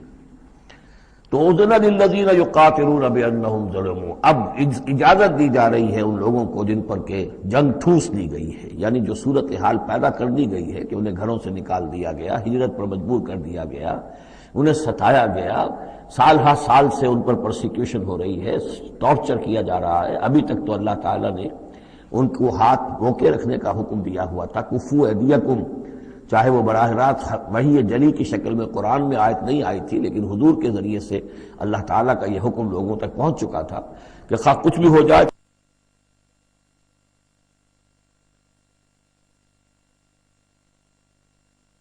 ان کے ہاتھ کھولے جا رہے ہیں۔ اذن للذین یقاتلون بانہم ظلموا، اب جو ان پر ظلم کیا گیا ہے اس کے سبب سے ان کو اجازت دی جا رہی ہے کہ اب وہ اینٹ کا جواب پتھر سے دے سکتے ہیں۔ وَإِنَّ اللَّهَ عَلَىٰ نَصْرِهِمْ لَقَدِيرٌ، اور دوبارہ پھر تاکید کے ساتھ کہہ دیا کہ ان کو اپنے آپ کو اکیلے نہ سمجھے، یقیناً اللہ تعالیٰ ان کی نصرت پر قادر ہے، ان کی مدد فرمائے گا۔ الَّذِينَ أُخْرِجُوا مِن دِيَارِهِمْ، وہ لوگ کہ جو اپنے گھروں سے نکال دیے گئے، یہ سب کون تھے؟ مہاجرین جو تھے، یہ مکے سے جو نکلنے پر مجبور کر دیے گئے، اہل و عیال کو چھوڑ کر نکلنے پر مجبور ہوئے۔ الَّذِينَ أُخْرِجُوا مِن دِيَارِهِمْ بِغَيْرِ حَقٍّ، جو نکال دیے گئے اپنے گھروں سے، اپنے علاقوں سے نا حق، إِلَّا أَن يَقُولُوا رَبُّنَا اللَّهُ، صرف اس جرم کی پاداش میں کہ انہوں نے کہا ہمارا رب اللہ ہے، ہم صرف ایک اللہ کو مانتے ہیں اور دوسرے آلہہ کو، دوسرے معبودوں کو، دوسرے دیویاں اور دیوتاؤں جو تمہارے من گھڑت ہے، ہم ان کو تسلیم کرنے کو تیار نہیں۔ وَلَوْلَا دَفْعُ اللَّهِ النَّاسَ بَعْضَهُمْ بِبَعْضٍ، اور اگر اللہ تعالیٰ بعض لوگوں کو بعض کے ذریعے سے دور نہ کرتا رہتا، یعنی زمین میں یہ مضمون آ چکا ہے، سورہ بقرہ کی آیت نمبر 251 میں بھی یہی مضمون آیا تھا، جب طالوت اور جالوت کی جنگ ہوئی تھی، اس کے بعد یہ بات آئی تھی کہ اللہ تعالیٰ وقتاً فوقتاً زمین کی صفائی کرتا رہتا ہے، کہ جو بڑے فاسد قسم کے لوگ ہوتے ہیں اور مفسد قسم کے لوگ ہوتے ہیں، فاسد کلچر ہوتا ہے، فاسد ثقافت ہو جاتی ہے، تو پھر کوئی نہ کوئی ایسی شکل ہوتی ہے کہ اللہ تعالیٰ ان کو ختم کر کے، ان کا استیصال کر کے، ان لوگوں کو کچھ لوگوں کے ذریعے سے دنیا سے نیست و نابود کر دیتا ہے۔ اگر ایسا نہ ہوتا رہتا، وہاں یہ الفاظ آئے تھے، اگر ایسا نہ ہوتا رہتا تو لفسدت الارض، زمین میں تو فساد ہی فساد ہوتا۔ پھر یہاں فرمایا وَلَوْلَا دَفْعُ اللَّهِ النَّاسَ بَعْضَهُمْ بِبَعْضٍ لَهُدِّمَتْ صَوَامِعُ وَبِيَعٌ وَصَلَوَاتٌ وَمَسَاجِدُ يُذْكَرُ فِيهَا اسْمُ اللَّهِ كَثِيرًا، تو ڈھا دیے جاتے سارے خانقاہیں اور تکیے اور سارے گرجے اور کنیسے اور ساری سینیگوگز۔ صلوتا یہ عربی زبان کا لفظ ہے، صلات ہی سے ہے، یہ عربی، اور جیسا کہ میں نے عرض کیا ہے بارہا، عبرانی اور عربی زبان جو ہے یہ عبرانی زبان کا لفظ ہے صلوتا، اور عربی اور عبرانی جو ہیں یا تو سگی بہنیں ہیں، کسی ایک ہی زبان کی یہ دونوں نکلی ہوئی شاخیں ہیں، اور یا یہ کہ عبرانی ماں ہے اور عربی اس کی بیٹی ہے، یہ ان کے درمیان رشتہ ہے۔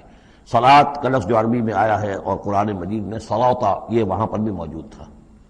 ہمارے ہاں سلام ہے، ان کا شوام ہے، تو فرق اتنا ہی ہے، وہ شین کے ساتھ اور وہ باغ اس کو گول کر کے شوام کہتے ہیں، باقی ہمارے یہاں سلام ہے، فرق اور خاص نہیں ہے۔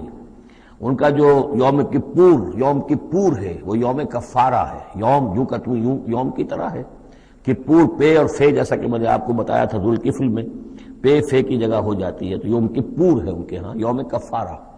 تو یہ تقریباً تمام جو اصطلاحات ہیں وہ بہت ایک دوسرے کے قریب ہیں۔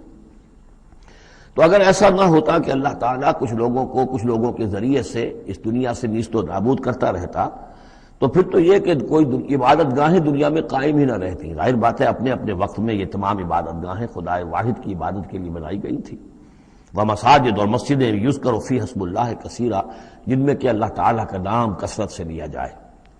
وَلَيَنصُرَنَّ اللَّهُ مَن يَنصُرُهُ، یہ بہت اہم ہے، یہ آیت کا ٹکڑا، اور یہ ہر شخص کو یاد کر لینا چاہیے۔ لازماً اللہ مدد کرے گا ان کی جو اس کی مدد کرتے ہیں، اس میں زیادہ زور ہے وَلَيَنصُرَنَّ اللَّهُ، عربی زبان میں اس سے زیادہ تاکید کا اسلوب نہیں ہے. فعل مضارع سے پہلے لام زبر کے ساتھ، لام مفتوح، اور آخر میں نون مشدد تشدید کے ساتھ. افعلو یہ میں کروں گا، لافعلن میں لازماً کروں گا. یہ جو انداز ہے اس میں کوئی شک نہیں. وَلَيَنْصُرَنَّ اللَّهُ مَن يَنْصُرُهُ. لیکن دوسری بات یہ آئی کہ ظاہر بات ہے کہ یک طرفہ معاملہ نہیں ہے. تم اللہ کی مدد کرو گے تو اللہ تمہاری مدد کرے. تم اللہ کے باغیوں کے ساتھ دوستیوں کی پیلیں بڑھاؤ، اللہ کے دشمنوں کے ساتھ تمہاری جو ہے وفاداریاں ہوں، اور تم چاہو کہ اللہ تمہاری مدد کرے، یہ تو انہونی بات ہے. جیسے سورہ بقرہ میں ہم نے دیکھا تھا فَاذْكُرُونِی أَذْكُرْكُمْ، تم مجھے یاد رکھو میں تمہیں یاد رکھوں گا. اسی طرح وَلَيَنْصُرَنَّ اللَّهُ مَن يَنْصُرُهُ، لازماً اللہ مدد کرے گا ان کی. اسی سورہ مبارکہ میں ہم دیکھ چکے ہیں کہ اس کا یقین ہونا چاہیے بندہ مومن کو، اور یہ یقین اس کا بہت بڑا سہارا بنتا ہے، اس کے صبر کا اور ثبات کا اور استقامت کا. ورنہ یہ کہ اگر اس یقین، اس اللہ کی مدد کی امید کی رسی کو وہ کاٹ دے تو پھر اس کے لیے کوئی سہارا نہیں رہے گا. ان اللہ لقوی عزیز، اور پھر یہ کہ اللہ جو مدد کا وعدہ کر رہا ہے تو اللہ کوئی کمزور تو نہیں ہے، قوی ہے، زبردست ہے، توانا ہے، عزیز ہے، زبردست ہے. الذین ان مکناہم فی الارض، وہ لوگ کہ جنہیں اگر ہم زمین میں تمکن عطا کر دیں. یہ وہی لفظ ہے کذالک مکننا لیوسف، سورہ یوسف میں 2 مرتبہ ہم پڑھ چکے ہیں.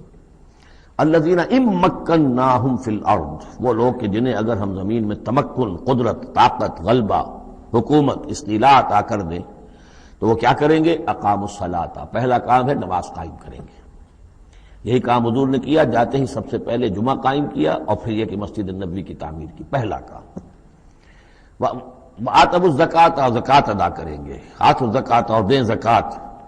اقاموا الصلاۃ وآتوا الزکوٰۃ، اور دیں گے وہ زکوٰۃ. اور یہ کہ زکوٰۃ کا نظام قائم کیا جائے تاکہ جو بھی معاشرے کے اندر پسماندہ طبقات ہیں، جن کے ہاں احتیاج ہے، ان کا بھی کفالت کا بندوبست ہے. وَأَمَرُوا بِالْمَعْرُوفِ، اور وہ نیکی کا حکم دیں گے، وَنَهَوْا عَنِ الْمُنکَرِ، اور بدی سے روکیں گے. وَلِلَّهِ عَاقِبَةُ الْأُمُورِ، اور تمام معاملات کا بالکل آخری انجام تو ہے تو وہ تو ظاہر ہے کہ اللہ ہی کے ہاتھ میں ہے، اللہ کے قبضہ قدرت میں ہے. اس کو ہم یہ کہہ سکتے ہیں ایک اعتبار سے کہ گویا یہ نبی اکرم صلی اللہ علیہ وسلم کا مینیفیسٹو تھا. مینیفیسٹو ایک تو ہمارا آج کا تصور ہے کہ انتخابات میں جو پارٹیاں حصہ لیتی ہیں وہ اپنا اپنا پروگرام دیتی ہیں، لیکن اس سے علیحدہ کر دیجئے.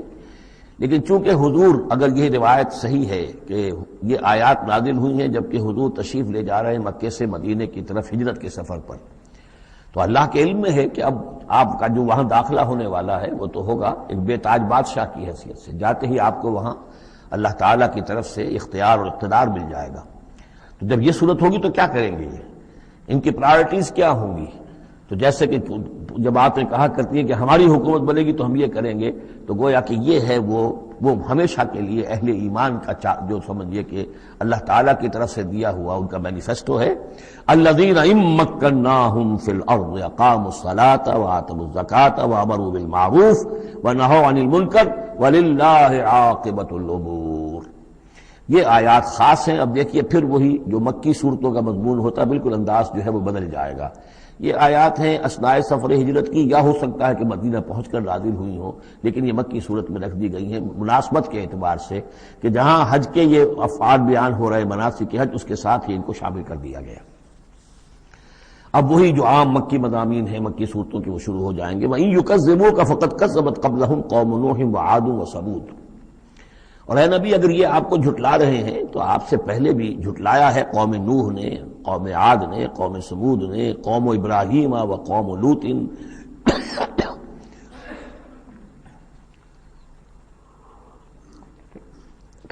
ابراہیم کی قوم نے اور لوط کی قوم نے، واصحاب مدین اور مدین والوں نے، وکذب موسیٰ اور موسیٰ کی بھی تکذیب کی گئی تھی. فاملیت للکافرین، تو میں نے کافروں کو کچھ ڈھیل دی، مہلت دی، ان کی رسی دراز کی. ثم اخذتهم، پھر میں نے ان کو پکڑ لیا. فکیف کان نکیر، تو میری پکڑ کیسی رہی. کیا حشر ہوا قوم نوح کا اور قوم ہود کا اور قوم صالح کا. ان تمام اقوام کے جو حالات ہیں وہ قرآن مجید میں بار بار آ چکے ہیں. فکأی من قریۃ اہلکناھا، تو کتنی ہی ایسی بستیاں ہیں، آبادیاں ہیں جن کو ہم نے ہلاک کیا. وہی ظالمۃ، اور ہلاک یوں ہی نہیں کر دیا، وہ ظالم تھی، گناہ گار تھی، ان میں گناہ اتنا پھیل گیا تھا، شرک اور کفر کا اتنا دور دورہ ہو گیا تھا کہ گویا کہ وہ ایسے ہی تھا جیسے انسانی جسم کا کوئی حصہ اگر گل جائے تو اس کو کاٹ دینے ہی میں عافیت ہے، ورنہ پورے جسم کے لیے وہ چیز جو ہے وہ مضر ہوگی۔ ایمپوٹیشن ہو جاتی ہے، ہاتھ کا، آرم کا ایمپوٹیشن ہو گیا، پیر کا ایمپوٹیشن کر دیا گیا کہ اتنا گل سڑ گیا ہے کہ یہاں سے متعفن مواد جو ہے اگر خون میں جذب ہو کر پورے جسم میں جائے گا تو پوری جان جو ہے اس کی ہلاکت کا اندیشہ ہے۔ تو اللہ تعالیٰ اسی طریقے سے ان بستیوں کو کہ جو اس طریقے سے گندگی کا اور برائی کا اور معصیت کا اور سیئات کا برکت بن چکی ہوں اور وہ پھوڑا بن چکی ہوں، پھر ان کے لیے یہی اللہ تعالیٰ کی طرف سے سرجیکل آپریشن ہوتا رہا ہے۔ فَكَأَيٍّ مِّن قَرْيَةٍ أَهْلَكْنَاهَا فَهِيَ ظَالِمَةٌ فَهِيَ خَاوِيَةٌ عَلَىٰ عُرُوشِهَا، وہ گری پڑی ہوئی ہیں اپنی چھتوں کے بل پر۔ وَبِئْرٍ مُّعَطَّلَةٍ، کتنے ہی کنویں ہیں کہ جو اب بند پڑے ہوئے ہیں، بڑی محنت سے لوگوں نے اپنے اپنے زمانوں میں کھودے ہوں گے، ان سے پانی پینے والے لوگ ہوں گے، یا جمگھٹے رہا کرتے ہوں گے لوگوں کے، اب معطل پڑے ہوئے ہیں۔ وَقَصْرٍ مَشِيدٍ، کتنے ہی محل ہیں جو ان میں بڑی گچکاری کی گئی ہے، بہت انہیں مضبوط بنایا گیا ہے۔ اب جاؤ الحمرا کو دیکھ لو، کبھی مسلمان حکومت کیا کرتے تھے، غرناطہ میں جاؤ اور دیکھو الحمرا محل کیسا ہے، جاؤ اور قرطبہ کی مسجد کو دیکھو کہ جہاں کوئی سجدہ کرنے والا نہیں ہے، کسی کو سجدے کی اجازت نہیں ہے۔ افلم یسیروا فی الارض، تو کیا ان لوگ زمین میں گھومے پھرے نہیں ہیں؟ فتکون لہم قلوب یعقلون بہا، تو ہوتے ان کے دل جن سے یہ سمجھتے اور بات کو کی تہ تک پہنچتے۔ یہ جو لفظ قلب کے ساتھ عقل آیا ہے، اب اس کو اچھی طرح سمجھ لیجئے، چونکہ یہ بات میری تو آپ کے سامنے آ چکی ہے کہ میرے نزدیک انسان ایک مرکب وجود کا حامل ہے۔ اس کا ایک وجود حیوانی ہے، خالص حیوانی اور مکمل حیوان اور اعلیٰ ترین حیوان۔ انسان اعلیٰ ترین حیوان ہے، تمام حیوانوں میں سب سے افضل ہے، اور اس میں وہ ساری فیکلٹیز ہیں کہ جو حیوانات میں بھی ہوتی ہیں، لیکن اس کا ایک روحانی وجود ہے، وہ مکمل وجود ہے، انڈیپینڈنٹ ہے، بالکل اس حیوانی وجود سے ایک علیحدہ اور مستقل بذات وجود ہے۔ یہ دونوں کیسے جڑے ہوئے ہیں یہ ہم نہیں جانتے۔ وہ تو ہمیں یہ بھی معلوم نہیں کہ انسانی جسم میں جان کہاں ہے، کچھ پتہ نہیں، کہاں دل میں ہے کہیں ہے، تو دل تو بدل دیتے ہیں لوگ، پھر بھی وہ جان تو وہی کی وہی رہتی ہے۔ اب تو جو کچھ ہو رہا ہے آپ کو معلوم ہے، تو جان کہاں ہے، کس چیز سے متعلق، دماغ سے متعلق ہے، دل سے متعلق، کہاں سے متعلق؟ تو لائف ہی کو ہم نہیں جانتے، تو لائف سے آگے روح کا تعلق کس طور سے ہے ہم کیا جان سکتے ہیں؟ ہست رب الناس رابا جان الناس، اتصال بے تکیف بے قیاس، یہ متصل ہے، یہ جو روحانی وجود ہے اور حیوانی وجود ہے یہ متصل ہے، ملے ہوئے تو ہیں، لیکن یہ اتصال ایسا ہے بے تکیف بے قیاس، نہ اس کی کیفیت معلوم ہو سکتی ہے، نہ اس کو کسی اور چیز پر قیاس کیا جا سکتا ہے، لیکن ہے دو علیحدہ وجود۔ ایک وجود پہلے پیدا کیا گیا تھا، کما خلقناکم اول مرہ، دوسرا وجود اس عالم خلق کے اندر آتا ہے، اور ان میں سے ہر ایک کی، دونوں کی اپنی اپنی عقل ہے۔ روح کی اپنی عقل ہے، روح کی اپنی آنکھ ہے، روح کے اپنے کان ہیں، اور جسم کے حیوانی وجود کے اپنی آنکھیں ہیں، اپنے کان ہیں، اپنی عقل ہے۔ تو ان السمع والبصر والفؤاد، یہ حیوانی، یہ گویا کہ انسان کے جو حیوانی ذرائع علم ہے وہ یہ ہیں، جن کے بارے میں گفتگو سورہ بنی اسرائیل کی اس آیت کے حوالے سے میں تفصیلاً کر چکا ہوں۔ ان السمع والبصر والفؤاد کل اولئک کان عنہ مسئولا۔ لیکن انسان کے اندر جو یہ روح ہے یہ دیکھتی بھی ہے، یہ سنتی بھی ہے، اس کے اپنے کان ہیں، وہ غیر مرئی کان ہیں، غیر مرئی آنکھیں ہیں، لیکن اس کی اپنی عقل ہے۔ اب یہاں دیکھیے یہ دونوں چیزیں واضح ہو جائیں گی۔ فَتَكُونَ لَهُمْ قُلُوبٌ يَعْقِلُونَ بِهَا، تو ہوتے ان کے دل کہ جن سے یہ بات سمجھتے، او آذان یسمعون بها، یا ہوتے کان جن سے یہ سنتے، فإنها لا تعمل ابصار ولكن تعمل قلوب التي في الصدور، اس لیے کہ آنکھیں اندھی نہیں ہوا کرتی، دل اندھے ہو جاتے ہیں جو سینوں کے اندر ہے۔ یہ کون سا اندھاپا ہے؟ ابو جہل اندھا تھا کس اعتبار سے؟ ابو لہب اندھا تھا کس اعتبار سے؟ ولید بن مغیرہ اندھا تھا کس اعتبار سے؟ ان کی آنکھیں تو اندھی نہیں تھی، ان کے دل اندھے ہو گئے تھے، ان کی روحیں اندھی ہو گئی تھی، ان کے اوپر اپنی دنیاوی اغراض، اپنی ضد، اپنی ہٹ دھرمی اور اپنے تکبر اور اپنے جو بھی ان کے اندر عصبیتیں تھیں، اس کی وجہ سے اس طریقے سے ان کے اوپر پٹیاں پڑ چکی تھی کہ وہ روح نہ دیکھتی تھی نہ سنتی تھی۔ تو یہ ہے اصل میں یہ معاملہ۔ فَإِنَّهَا لَا تَعْمَى الْأَبْصَارُ، ایک ہے آنکھیں اندھی، لیکن ہو سکتا ہے اس کا دل جو ہے وہ دوسروں سے کہیں زیادہ دیکھنے والا ہو، لیکن یہ کہ آنکھوں کا اندھا ہونا اتنا بڑی بات نہیں، اتنا دل کا اندھا ہونا۔ فَلَمْ يَسِيرُوا فِي الْأَرْضِ فَتَكُونَ لَهُمْ قُلُوبٌ يَعْقِلُونَ بِهَا، تو کیا یہ زمین میں گھومے پھرے نہیں، پھر ہوتی ان کے دل کہ جن سے یہ بات کو سمجھتے، او آذان یسمعون بها، یا ہوتے کان، روح کے کان کہ جن سے یہ سنتے، دیدن دیگر آموز سنیدن دیگر آموز، اس لیے کہ ظاہر بات ہے بستیوں کو تو وہ دیکھتے تھے، کتا بھی دیکھ رہا ہے کہ کار آ رہی ہے، اسے بچنا ہے، وہ بھی اپنی جان بچاتا ہے، انسان نے بھی دیکھ لیا اور وہ بھی جان بچانے کے لیے ایک طرف ہو گیا، تو کوئی بڑا فرق نہیں۔ یہ حیوانی جو دیکھنا ہے وہ تو دیکھنا ہے، لیکن انسان کا دیکھنا کچھ اور ہے۔ فَإِنَّهَا لَا تَعْمَى الْأَبْصَارُ وَلَكِنْ تَعْمَى الْقُلُوبُ الَّتِي فِي الصُّدُورِ، اس لیے کہ دل آنکھیں اندھے نہیں ہوا کرتی بلکہ دل اندھے ہو جاتے ہیں جو سینوں کے اندر ہیں، اس لیے کہ روح کا مسکن قلب ہے، یہ ہم جانتے ہیں، روح کا مسکن قلب ہے، یہ ہم نہیں جانتے کہ کیسے، کس طرح۔ بہرحال دل کو آپ اگر کہیں کاٹیں گے پیٹیں گے تو کہیں وہ آپ کو اس میں روح نظر نہیں آئے گی، وہ غیر مرئی شے ہے، لیکن تعلق اس کا جو ہے وہ قلب انسانی کے ساتھ ہے۔ وَيَسْتَعْجِلُونَكَ بِالْعَذَابِ وَلَن يُخْلِفَ اللَّهُ وَعْدَهُ، اور یہ لوگ جلدی مچا رہے ہیں نبی آپ سے عذاب کی، اور اللہ تعالیٰ اپنے وعدے کی ہرگز خلاف ورزی نہیں کرے گا۔ وہ عذاب آئے گا، کس شکل میں آئے گا ابھی اللہ تعالیٰ نے اس کو چھپا کر رکھا ہوا ہے، کب آئے گا وہ بھی اللہ نے چھپایا ہوا ہے۔ وَإِنْ أَدْرِي أَقَرِيبٌ أَمْ بَعِيدٌ مَا تُوعَدُونَ، یہ ہم سورہ انبیاء میں پڑھائے ہیں کہ میں نہیں جانتا ہے نبی، آپ کہہ دیجئے قُلْ إِنْ أَدْرِي أَقَرِيبٌ أَمْ بَعِيدٌ مَا تُوعَدُونَ، کہ جس چیز کا تم سے وعدہ کیا جا رہا ہے، جس چیز کی دھمکی دی جا رہی ہے وہ قریب آ چکی ہے یا دور ہے۔ وَإِنَّ يَوْمًا عِندَ رَبِّكَ كَأَلْفِ سَنَةٍ مِّمَّا تَعُدُّونَ، اور یقیناً ایک دن آپ کے رب کے نزدیک 1000 برس کا ہے اس حساب سے جو تم تعداد جانتے ہو۔ انسانی عام حساب سے جو 1000 برس ہے، دنیا کا ہمارا حساب سے وہ در حقیقت اللہ کا ایک دن ہے۔ یہ مضمون چونکہ قرآن مجید میں پھر سورہ سجدہ میں پھر آئے گا، 2 مرتبہ آیا، تو یہ مضمون یوں سمجھیے کہ یہ محکمات میں سے، یہ متشابہات میں سے نہیں ہے، بات بہت بالکل پختہ ہے، واضح ہے۔ يُدَبِّرُ الْأَمْرَ مِنَ السَّمَاءِ إِلَى الْأَرْضِ ثُمَّ يَعْرُجُ إِلَيْهِ فِي يَوْمٍ كَانَ مِقْدَارُهُ أَلْفَ سَنَةٍ مِّمَّا تَعُدُّونَ، تو اللہ تعالیٰ کی جو تدبیر امر ہے، وہی جو 3 کام ابتدائی جو شاہ ولی اللہ دہلوی رحمۃ اللہ علیہ کی تصنیف حجت اللہ البالغہ کے حوالے سے میں بتا چکا ہوں، ابداع، خلق اور تدبیر، تدبیر تیسرا کام ہے۔ اس تیسرے کام کے ضمن میں اللہ کا جو بھی ایک نقشہ بنتا ہے اس کی مشیت کا، وہ 1000 سال کا ہوتا ہے ہمارے حساب سے، اس کا ایک دن ہے، وہ اس کی ایک پلاننگ ہو جاتی ہے، اس کے احکام جو ہے وہ فرشتوں کے حوالے کر دیے جاتے ہیں، اس کی پھر ایگزیکیوشن ہوتی ہے، تو 1000 برس کی پلاننگ ہے ہمارے حساب سے، اللہ کے ہاں وہ ایک دن ہے۔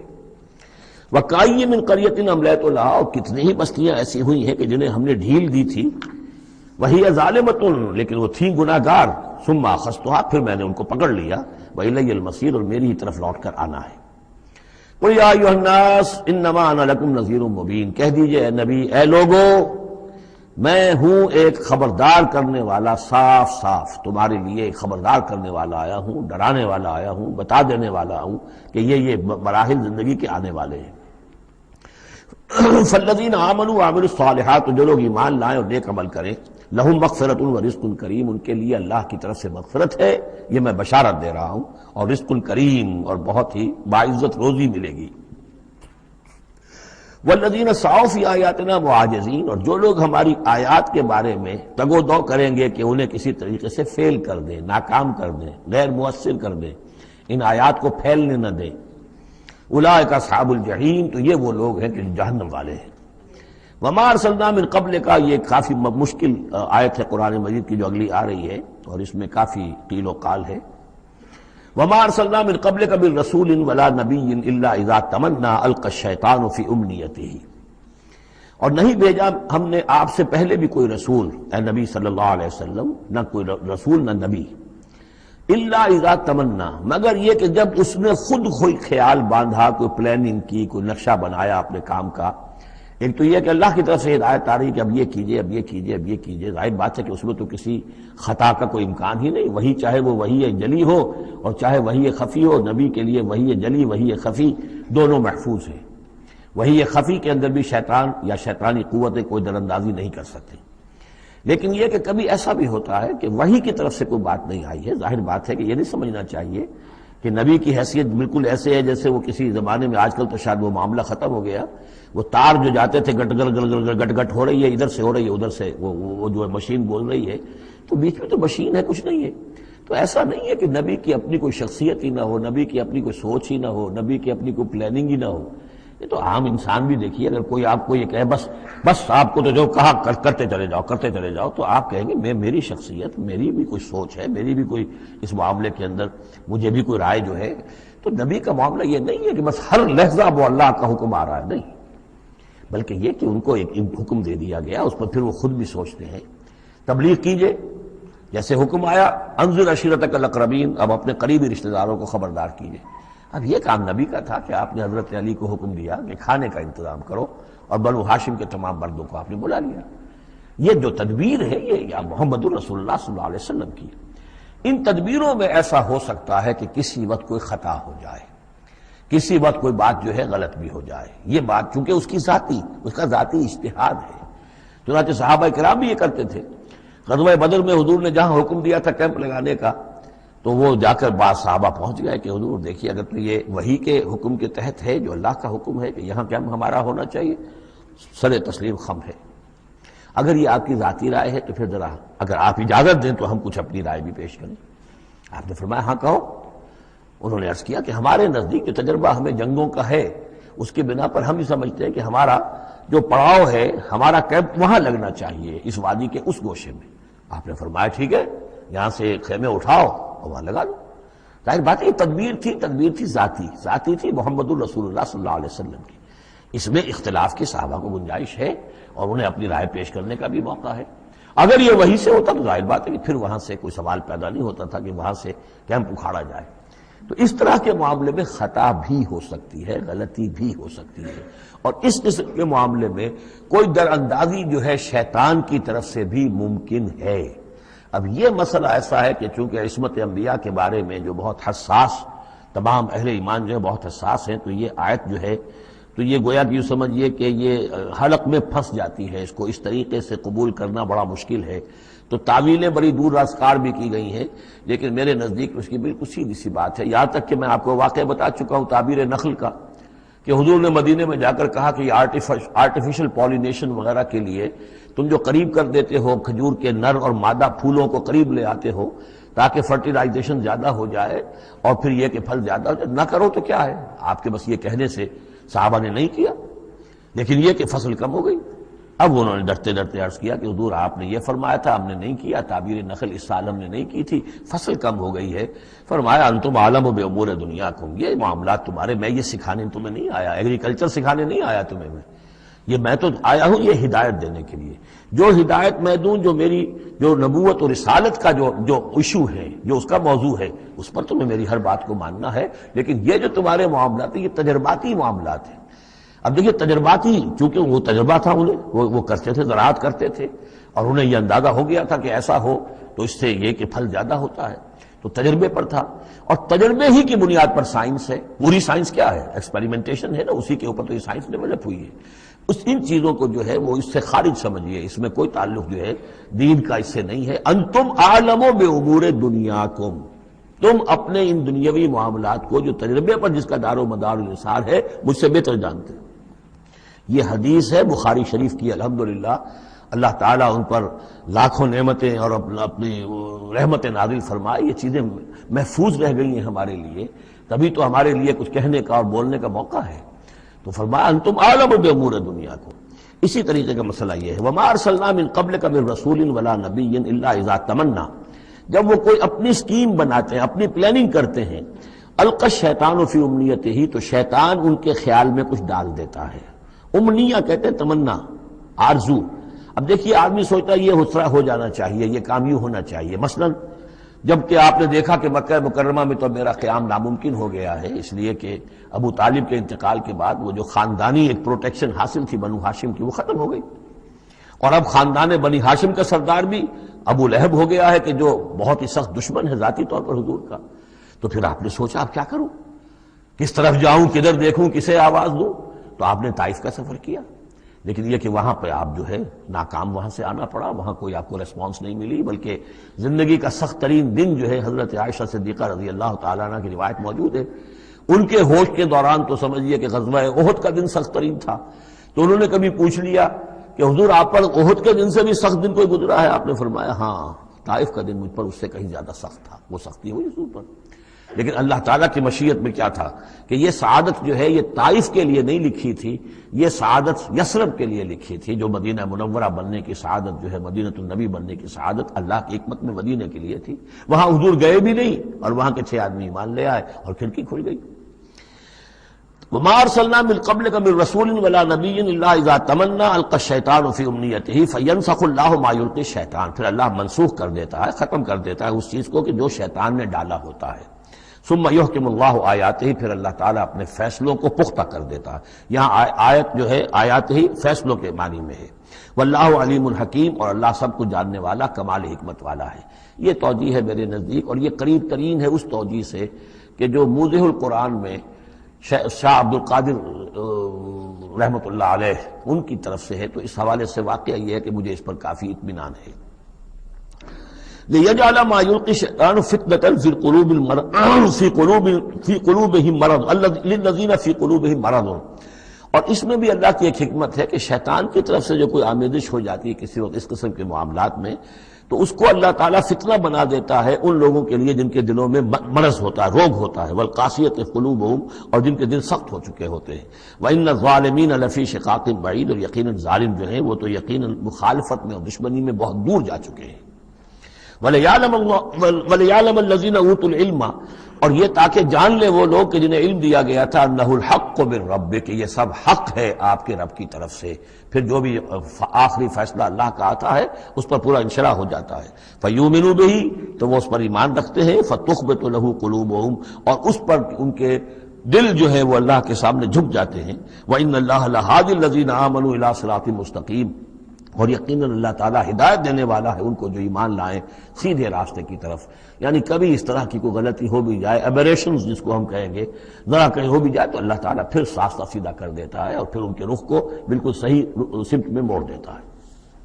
وَلَا يَزَالُ الَّذِينَ كَفَرُوا فِي مِرْيَةٍ مِّنْهُ، اور یہ لوگ جو کفر کر رہے ہیں ان کو تو یہ تو شک و شبہ ہی میں رہیں گے، ان کے شکوک و شبہات کبھی ختم ہونے والے نہیں ہیں۔ حَتَّىٰ تَأْتِيَهُمُ السَّاعَةُ بَغْتَةً، یہاں تک کہ یا تو قیامت آ دھمکے ان پر اچانک، اور یاتیہم عذاب یوم عقیم، یا پھر وہ عذاب جو ہے بانج دن کا، یعنی ایسا دن کہ جو خیر سے خالی ہوگا، بانج ہوگا، بانج دن یوم عقیم کا جو عذاب ہے وہ ان پر مسلط ہو جائے۔ الملک یومئذ للہ، اس دن راج ہوگا پھر صرف اللہ کا، کسی کے پاس کوئی اختیار نہیں ہوگا۔ یحکم بینہم، یعنی یہ کہ آج بھی راج تو اللہ ہی کا ہے، حکم اسی کا چل رہا ہے، لیکن یہ کہ پھر بھی کچھ نہ کچھ پردے پڑے ہوئے ہیں، کچھ نہ کچھ ڈرامے سے ہو رہے ہیں کہ یہاں یہ بادشاہ صاحب ہیں اور یہاں یہ سردار ہے قبیلے کا، کچھ نہ کچھ لوگوں کے نگاہوں کے اوپر پردے پڑے ہوئے، لیکن ایک دن آئے گا کہ وہ سب پردے اٹھ جائیں گے۔ لمن الملک اليوم للہ الواحد القہار، پکارا جائے گا آج کے دن کس کی بادشاہی ہے؟ اللہ کی جو واحد ہے، قہار۔ یحکم بینہم، وہ ان کے مابین فیصلہ کرے گا۔ فالذین آمنوا وعملوا الصالحات فی جنات النعیم، تو جو لوگ ایمان لائے اور انہوں نے نیک عمل کیے ہوں گے وہ ہوں گے جنتوں میں، نعمتوں والے باغات میں۔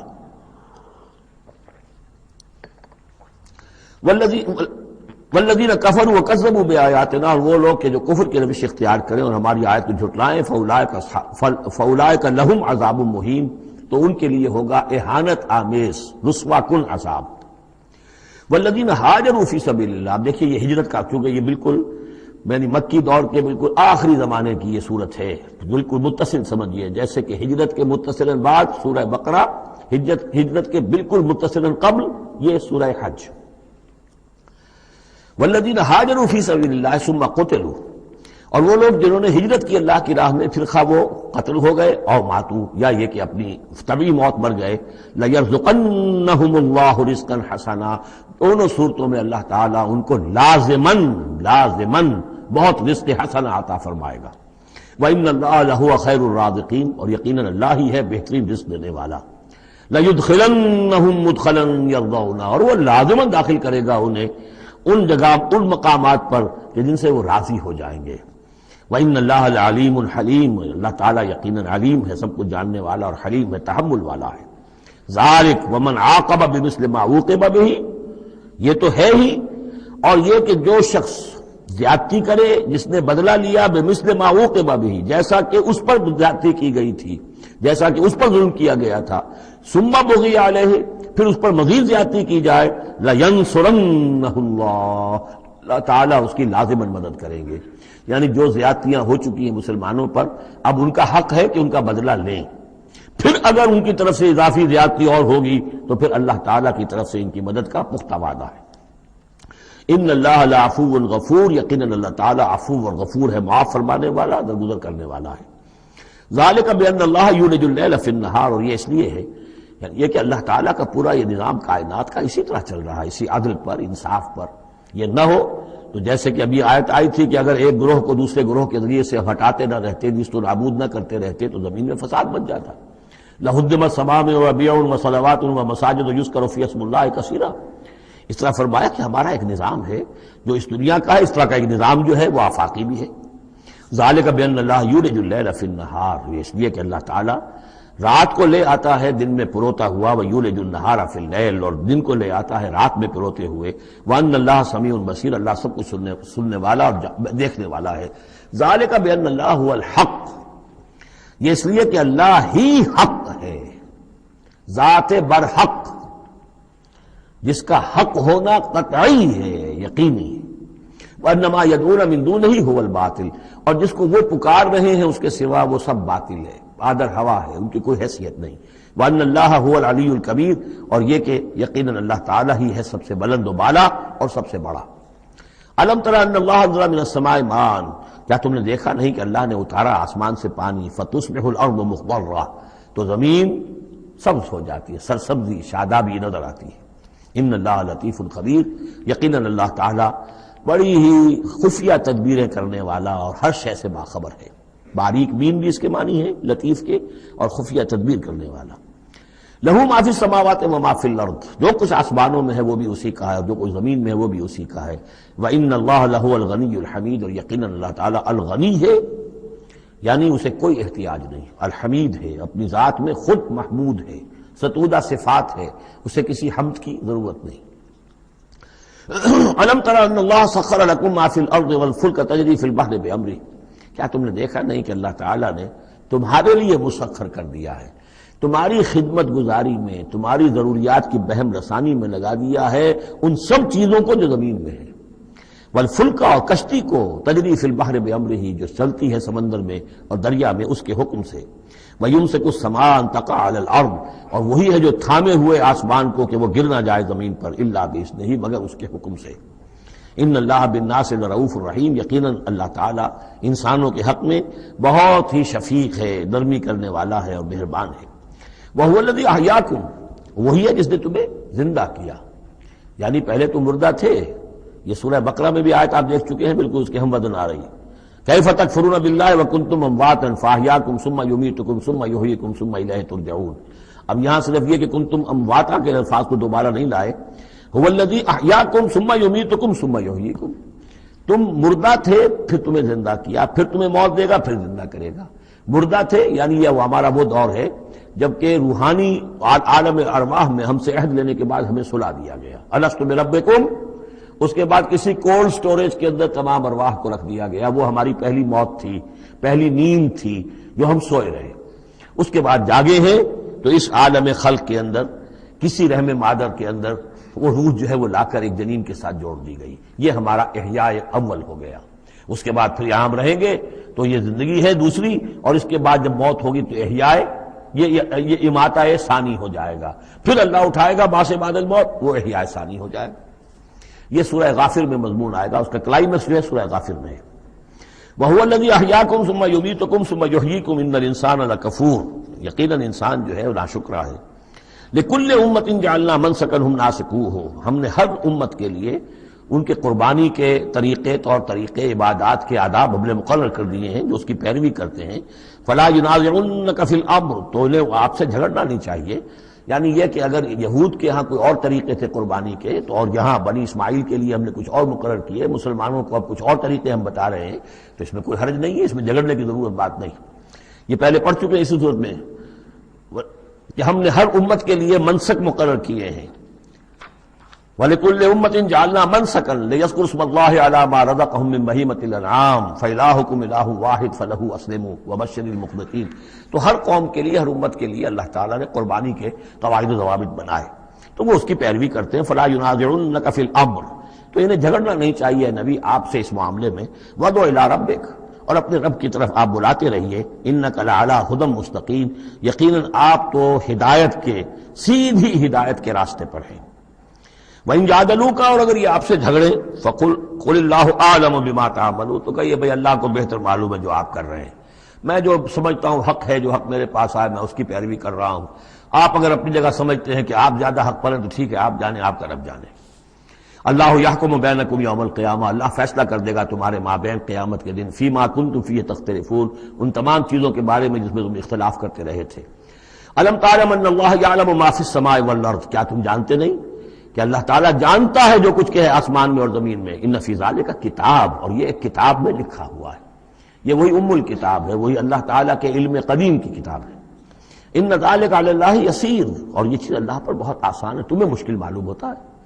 وَيَعْبُدُونَ مِن دُونِ اللَّهِ مَا لَمْ يُنَزِّلْ بِهِ سُلْطَانًا، اور وہ پوج رہے ہیں، پرستش کر رہے ہیں اللہ کے سوا ایسی چیزوں کی جس کے لیے کہ اللہ نے کوئی سند نہیں اتاری.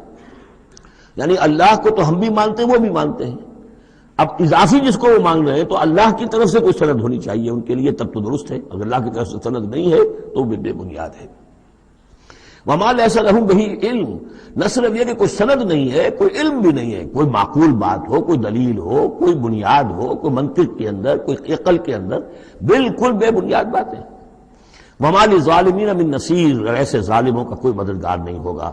وَإِذَا تُتْلَىٰ عَلَيْهِمْ آيَاتُنَا بَيِّنَاتٍ، اور جب ان کو سنائی جاتی ہیں پڑھ کر ہماری آیات بینات، تعرف فی وجوہ الذین کفروا المنکر، تو تم دیکھتے ہو کہ ان کافروں کے چہروں کے اندر سخت ناگواری کے آثار پیدا ہو جاتے ہیں. بجائے اس کے کہ وہ اللہ کی آیات سن کر ان کے دل کھل اٹھیں، ان کے اندر خوشی کی کیفیت پیدا ہو، انبساط پیدا ہو. ہمارے رب کا کلام ہے. تعرف فی وجوہ الذین کفروا المنکر، تم دیکھتے ہو بڑی ناگواری کے آثار ہیں. یکادون یسطون بالذین یتلون علیہم آیاتنا، ان قریب ہوتا ہے کہ پل پڑیں گے، وہ حملہ آور ہو جائیں گے، کبوٹی کر دیں گے ان کی جو انہیں ہماری آیات پڑھ کر سنا رہے ہیں. قل افانبئکم بشر من ذالکم، ان سے کہیے تو کیا میں تمہیں بتاؤں جس قدر تمہیں ناگواری اس وقت ہو رہی ہے، تم پر بڑی سختی بیت رہی ہے اللہ کی آیات جو تمہیں سنائی جا رہی ہیں، کیا اس سے بھی زیادہ بری بات کون سی ہے بتاؤں؟ النار، وہ آگ جس کے کہ تم مستحق ہو رہے ہو اپنے اس کفر اور انکار کی وجہ سے. وعدہ اللہ الذین کفروا، اللہ نے وعدہ کیا ہے اس آگ کا کافروں سے. وبئس المصیر، وہ بہت ہی برا ٹھکانہ ہے. اب جو یہ آخری رکوع آ رہا ہے سورہ مبارکہ کا، اس کے ترجمے سے پہلے مجھے تھوڑی سی تمہیداً کچھ بات عرض کرنی ہے. یہ جو ایک دعوت رجوع القرآن کی ایک تحریک ہم نے شروع کی، اور الحمدللہ کہ میں اس میں اپنی زندگی کے لگ بھگ 35 برس اب صرف کر چکا ہوں، اور اسی کے پھر کوکھ سے تنظیم اسلامی اور تحریک خلافت نے جنم لیا ہے. اس دعوت رجوع القرآن کی جو بنیاد ہے اور جس کو کہ میں نے ذریعہ بنایا ہے قرآن مجید سے لوگوں کو متعارف کرانے کا، اور قرآن مجید کے ذریعے سے دین کے جامع تصور کو لوگوں کے سامنے پیش کرنے کا، اور قرآن مجید کے ذریعے سے دین کی طرف سے جو بنیادی فرائض ہم پر عائد ہوتے ہیں اس کا ایک جامع تصور دینے کا جو میں نے کام کیا ہے، اس کے لیے ذریعہ میں نے بنایا ہے ایک منتخب نصاب کو، مطالعہ قرآن حکیم کا منتخب نصاب. یہ جو منتخب نصاب ہے یہ تقریباً کل قرآن کے 1/15 حجم کے اندر یوں سمجھیے کہ 2 پاروں کے لگ بھگ ہے، مائنس پلس کم و بیش 2 پارے ہوں گے.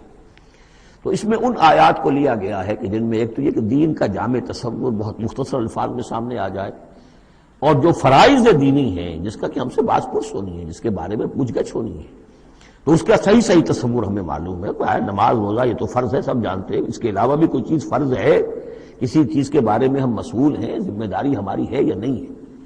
تو وہ جو منتخب نصاب ہے اس کے مختلف جو حصے ہیں، ہم کچھ حصوں سے گزرے ہیں، لیکن یہ میں آج سوچ رہا تھا کہ جیسے میں نے آپ کو بتایا تھا کہ حروف مقطعات کا معاملہ یہ ہے کہ 29 حروف ہیں یا 28 حروف ہیں عربی زبان کے الفابیٹس جو ہیں، شروع کے حصوں میں سے حروف میں سے بہت کم ہے جو حروف مقطعات میں آئے، اور آخری جو حصہ ہے اس کے تختی کے، اس کے بہت سے حروف ہیں، اکثر و بیشتر ہیں کہ جو حروف مقطعات میں آئے. تو یہ پہلی مرتبہ میرا ذہن ادھر گیا ہے کہ ہمارے اس منتخب نصاب میں بھی یہ چیز کوئی میرے پیش نظر نہیں تھی کہ جان بوجھ کر ایسا کیا ہو. زیادہ حصے اسباق وہی ہیں کہ جو نصف ثانی سے متعلق ہیں، بلکہ قرآن مجید کے آخری حصے سے زیادہ جو ہیں وہ اس میں مقامات اور آیات اور رکوع یا صورتیں شامل ہوئی ہیں. لیکن اس وقت اس کا تعارف میں یہ کرا رہا ہوں کہ اس کا ایک بڑا مرکزی درس ہے کہ جو اگلی جو یہ رکوع آ رہا ہے جو 6 آیات پر مشتمل ہے، یہ اس کا بڑا مرکزی درس ہے. یہ جو میرا منتخب نصاب ہے اس کے 6 حصے ہیں. نقطہ آغاز ہے سورۃ العصر، والعصر ان الانسان لفی خسر الا الذین آمنوا وعملوا الصالحات وتواصوا بالحق وتواصوا بالصبر. مختصر ترین صورت، جامع ترین صورت، انسان کی نجات کے یہ 4 لوازم ہیں: ایمان، عمل صالح، تواصی بالحق، تواصی بالصبر۔ پھر 3 اور مقامات ہم نے اس میں ایسے ہی جامع مقامات جس میں یہ چاروں چیزیں تقریباً بیان ہوئی ہیں وہ شامل کر کے وہ پہلا حصہ ہو گیا۔ اس کا ایک درس ہم گزر چکے ہیں سورہ بقرہ میں، آیت البر، اس کا درس نمبر 2 ہے۔ لیس البر ان تولوا وجوہکم قبل المشرق والمغرب، نیکی جو تم نے سمجھی ہوئی ہے، کسی نے کسی شے کو نیکی سمجھا ہوا، کسی نے کسی کو نیکی سمجھا ہوا ہے۔ اصل نیکی کیا ہے، پوری نیکی کیا ہے، نیکی کی روح کیا ہے، جڑ بنیاد کیا ہے، نیکی کے مظاہر کیا ہیں، ان مظاہر میں پھر اقدمیت کس چیز کی ہے، اولیت کس شے کی ہے، ثانوی درجے میں کون سی ہے، پھر چوٹی کیا ہے، سمم بولم کیا ہے، سب سے اونچا جو مقام ہے، جو مقام مطلوب ہے وہ کیا ہے۔ اسی طریقے سے پھر اس کا دوسرا حصہ جو ہے اس منتخب نصاب کا، اس میں کچھ ایمان سے متعلق مباحث ہیں۔ ایمان کن چیزوں کا نام ہے، کیسے ایمان وجود میں آتا ہے، تو اس میں سورہ فاتحہ بھی ہے، وہ بھی ہم پڑھ چکے ہیں، اور پھر سورہ آل عمران کا جو آخری رکوع کی آیات تھی، ان فی خلق السماوات والارض واختلاف اللیل والنہار یہ بھی جو ہے لآیات لأولی الالباب۔ پھر یہ کہ ایک اور سبق اس کا وہ ہے جو اگلی جو صورت آج ہی ہم پڑھیں گے انشاءاللہ، سورہ نور کا جو 5واں رکوع ہے، وہ بھی اس کا ایک سبق ہے۔ آج کے ہمارے اس حصے میں اصل میں 3 اسباق آ رہے ہیں کہ جو اس منتخب نصاب کے، اسی لیے میں نے مناسب سمجھا کہ اس منتخب نصاب کا آپ سے تعارف کرا دوں۔ پھر یہ تیسرا حصہ اس کا جو ہے وہ اعمال صالحہ، عمل صالح کی تفصیل کیا ہے، انفرادی سطح پر کیا عمل ہونا چاہیے، اجتماعی سطح پر کیا ہونا چاہیے، معاشرتی سطح پہ کیسے ہونا چاہیے، ریاستی سطح پر کیا ہونا چاہیے۔ تو اس میں خاص طور پہ معاشرتی سطح سے متعلق وہ سورہ بنی اسرائیل کے 2 رکوع ہم پڑھ چکے ہیں جو 15ویں پارے میں آئے، سورہ بنی اسرائیل میں 3 اور 4 رکوع، جو میں نے عرض کیا تھا کہ یہ 10 کمانڈمنٹس جو ہیں تورات کے، ان کی یہ تعبیر ہے، قرآن مجید کی تشریح یہ ہے ان کی۔ تو اس طریقے سے یہ درس جو ہمارا وہ چلتا ہوا، پھر آخر تک اب جو حصے آئیں گے میں بر وقت آپ کو بتاتا جاؤں گا، لیکن یہ درس جو ہے یہ بھی در حقیقت اس کے تیسرے حصے کا آخری یا چوتھے حصے کا پہلا درس ہے، بالکل مرکزی جگہ، 3 حصے ادھر 3 حصے ادھر۔ یہ اس اعتبار سے جامع ترین مقام ہے قرآن کا کہ قرآن کی دعوت کو 2 حصوں میں تقسیم کر کے بیان کیا گیا۔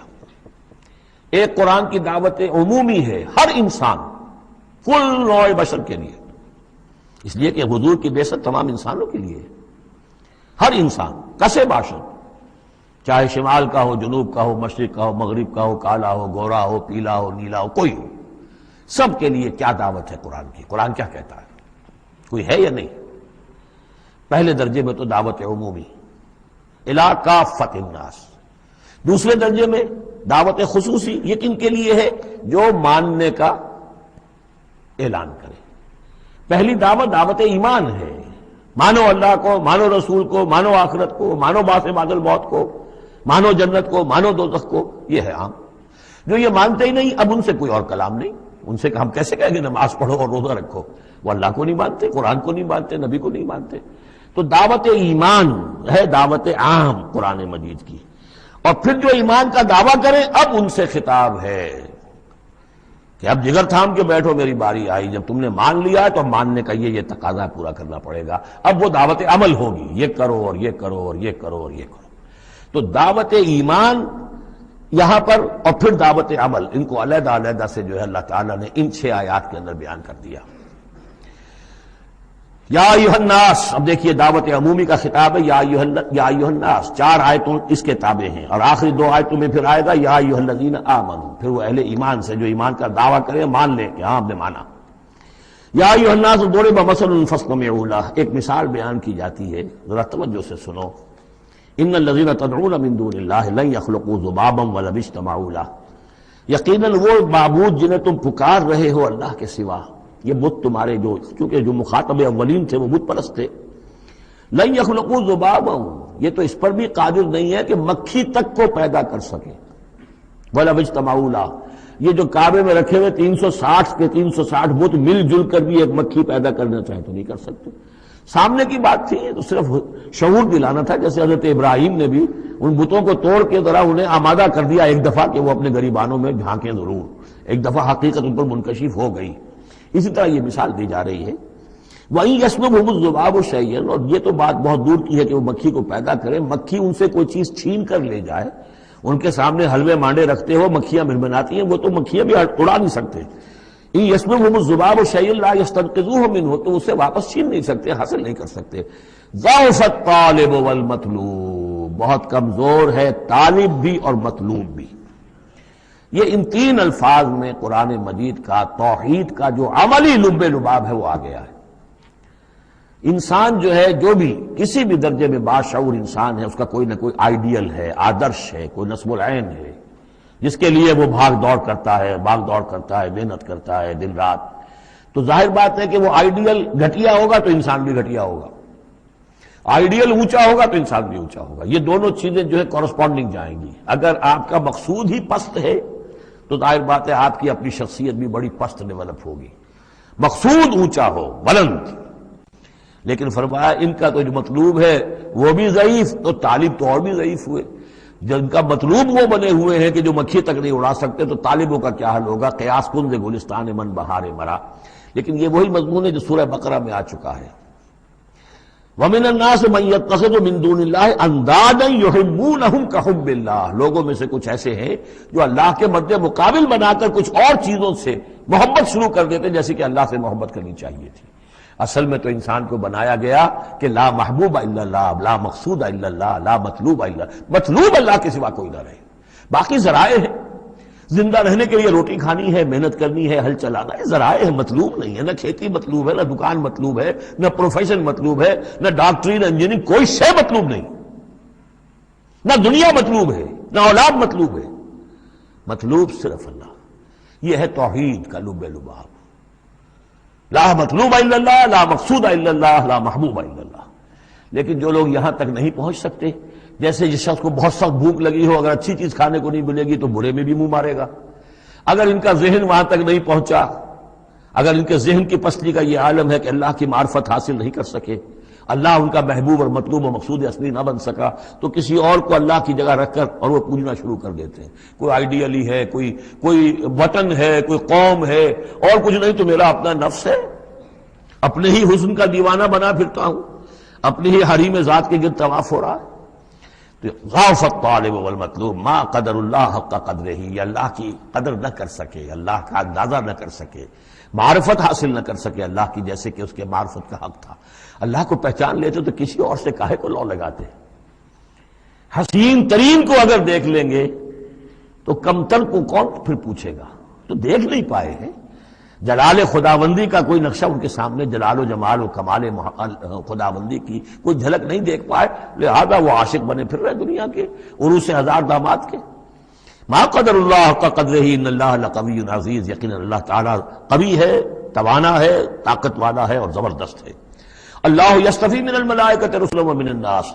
دو آیتوں میں تو بات آ گئی توحید اور شرک کی، اب ایک آیت میں رسالت. اللہ چن لیتا ہے فرشتوں میں سے بھی اپنے پیغامبر اور انسانوں میں سے بھی. ان اللہ سمیع بصیر، اللہ سمیع اور بصیر ہے. ادھر سے چن لیا جبرائیل کو اور اپنی وحی دے دی، ادھر سے چن لیا محمد کو صلی اللہ علیہ وسلم اور جبریل سے کہا کہ محمد کو پہنچا دو تاکہ محمد اپنے ابنائے نو کو، انسانوں کو لوگ پہنچا دیں. تو یہ گویا کہ دو لنکس ہیں، ایک فرشتہ رسول ملک، ایک رسول بشر جبرائیل اور محمد صلی اللہ علیہ وسلم. ان اللہ سمیع بصیر، اللہ تعالیٰ سب کچھ سننے والا اور دیکھنے والا ہے. یعلم ما بین ایدیہم وما خلفہم، وہ جانتا ہے جو کچھ کہ ان کے سامنے ہے، جو کچھ ان کے پیچھے ہے. وإلی اللہ ترجع الامور، اور پھر تمام معاملات اللہ ہی کی طرف لوٹا دیے جائیں گے. یہ آخرت آ گئی. توحید، رسالت، آخرت، یہ ہے ثلاثی، یہ امور ثلاثہ ہے جن پر ایمان کی دعوت. اور یہ دعوت ہے یا ایھا الناس، اے بنی نوع آدم، اے انسانوں. اب بات ہے دوسرے مرحلے پر، جنہوں نے کہا اچھا جی ہم نے مانا اللہ کو، مانا رسول کو، مانا ہم نے آخرت کو، بعث بعد الموت کو، ہم تسلیم کرتے ہیں انا للہ و انا الیہ راجعون. تو اب ہے عمل کا مرحلہ. یا ایھا الذین آمنو، اے وہ لوگوں جو ایمان کا دعویٰ کر رہے ہو، اقرار کر رہے ہو. اب بات بدل گئی.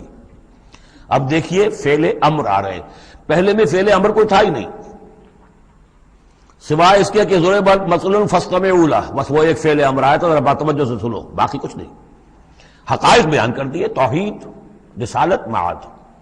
اب جو لوگ ان کو مانتے ہیں، یا ایھا الذین آمنوا ارکعوا واسجدوا واعبدوا ربکم وافعلوا الخیر لعلکم تفلحون. اے ایمان کے دعوے دارو رکوع کرو، جھکو اللہ کے سامنے، واسجدو اور جھکو، پروسٹریٹ بیفور ہم، اس کے سامنے سر سجود ہو جاؤ، وَاعْبُدُوا رَبَّكُمْ، اور اپنے رب کی بندگی، مکمل بندگی، ٹوٹل بندگی، اس کی پرستش ہی پرستش نہیں، بندگی بھی، زندگی آمد برائے بندگی، زندگی بے بندگی شرمندگی، وَفْعَلُوا الْخَيْرَ، اور نیک کام کرو، بھلے کام کرو۔ اب بھلا کام کون سا رہ گیا؟ وعبدو میں تو سب کچھ آ گیا، بھلا کام کیا ہے؟ عبادت میں تو جو اللہ نے حکم دیا وہ ہم نے کر دیا، ہم نے بندگی کا حق ادا کر دیا۔ اب فعل خیر کیا ہے؟ وہ یہ ہے کہ خدمت خلق میں اپنے آپ کو لگا دو، اور خدمت خلق صرف یہ نہیں ہے کہ بھوکے کو کھانا کھلا دیا جائے، یہ بھی خدمت خلق ہے۔ سب سے بڑی خدمت خلق کیا ہے؟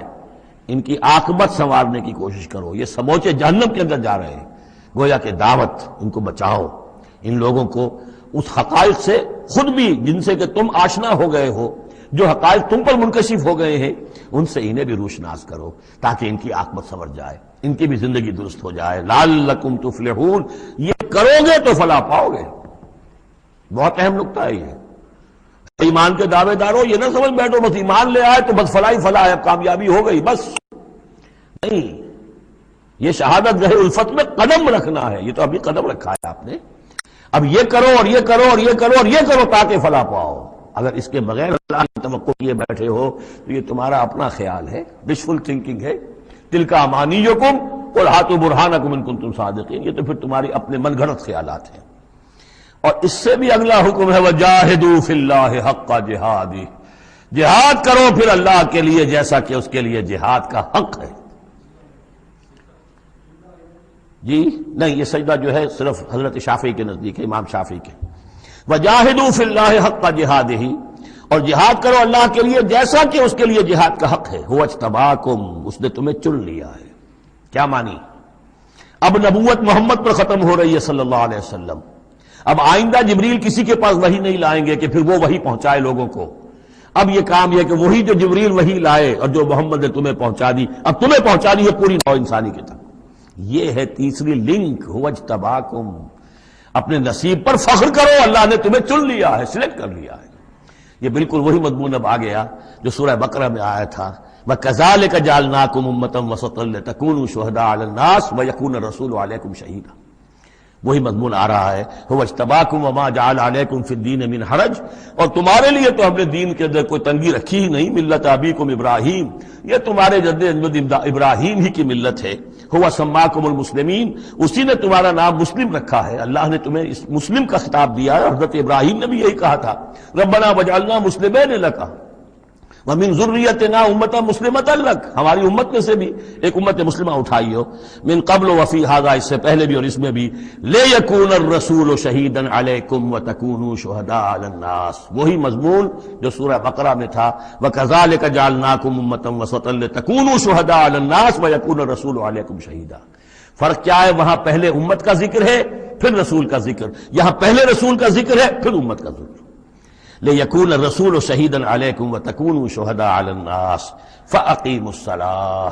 پس اس کو اپنی پوری طرح سمجھنے کے بعد اب بسم اللہ کرو، قدم آگے بڑھاؤ، تو سب سے پہلے قدم کہاں بڑھاؤ گے؟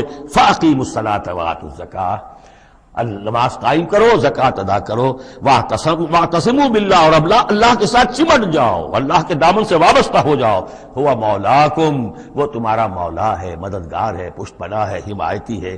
فنعم المولا ونعم النصیر، کیا ہی اچھا ہے حمایتی اور کیا ہی اچھا ہے مددگار۔ بارک اللہ لی ولکم فی القرآن العظیم ونفعنی وإیاکم بالآیات والذکر الحکیم۔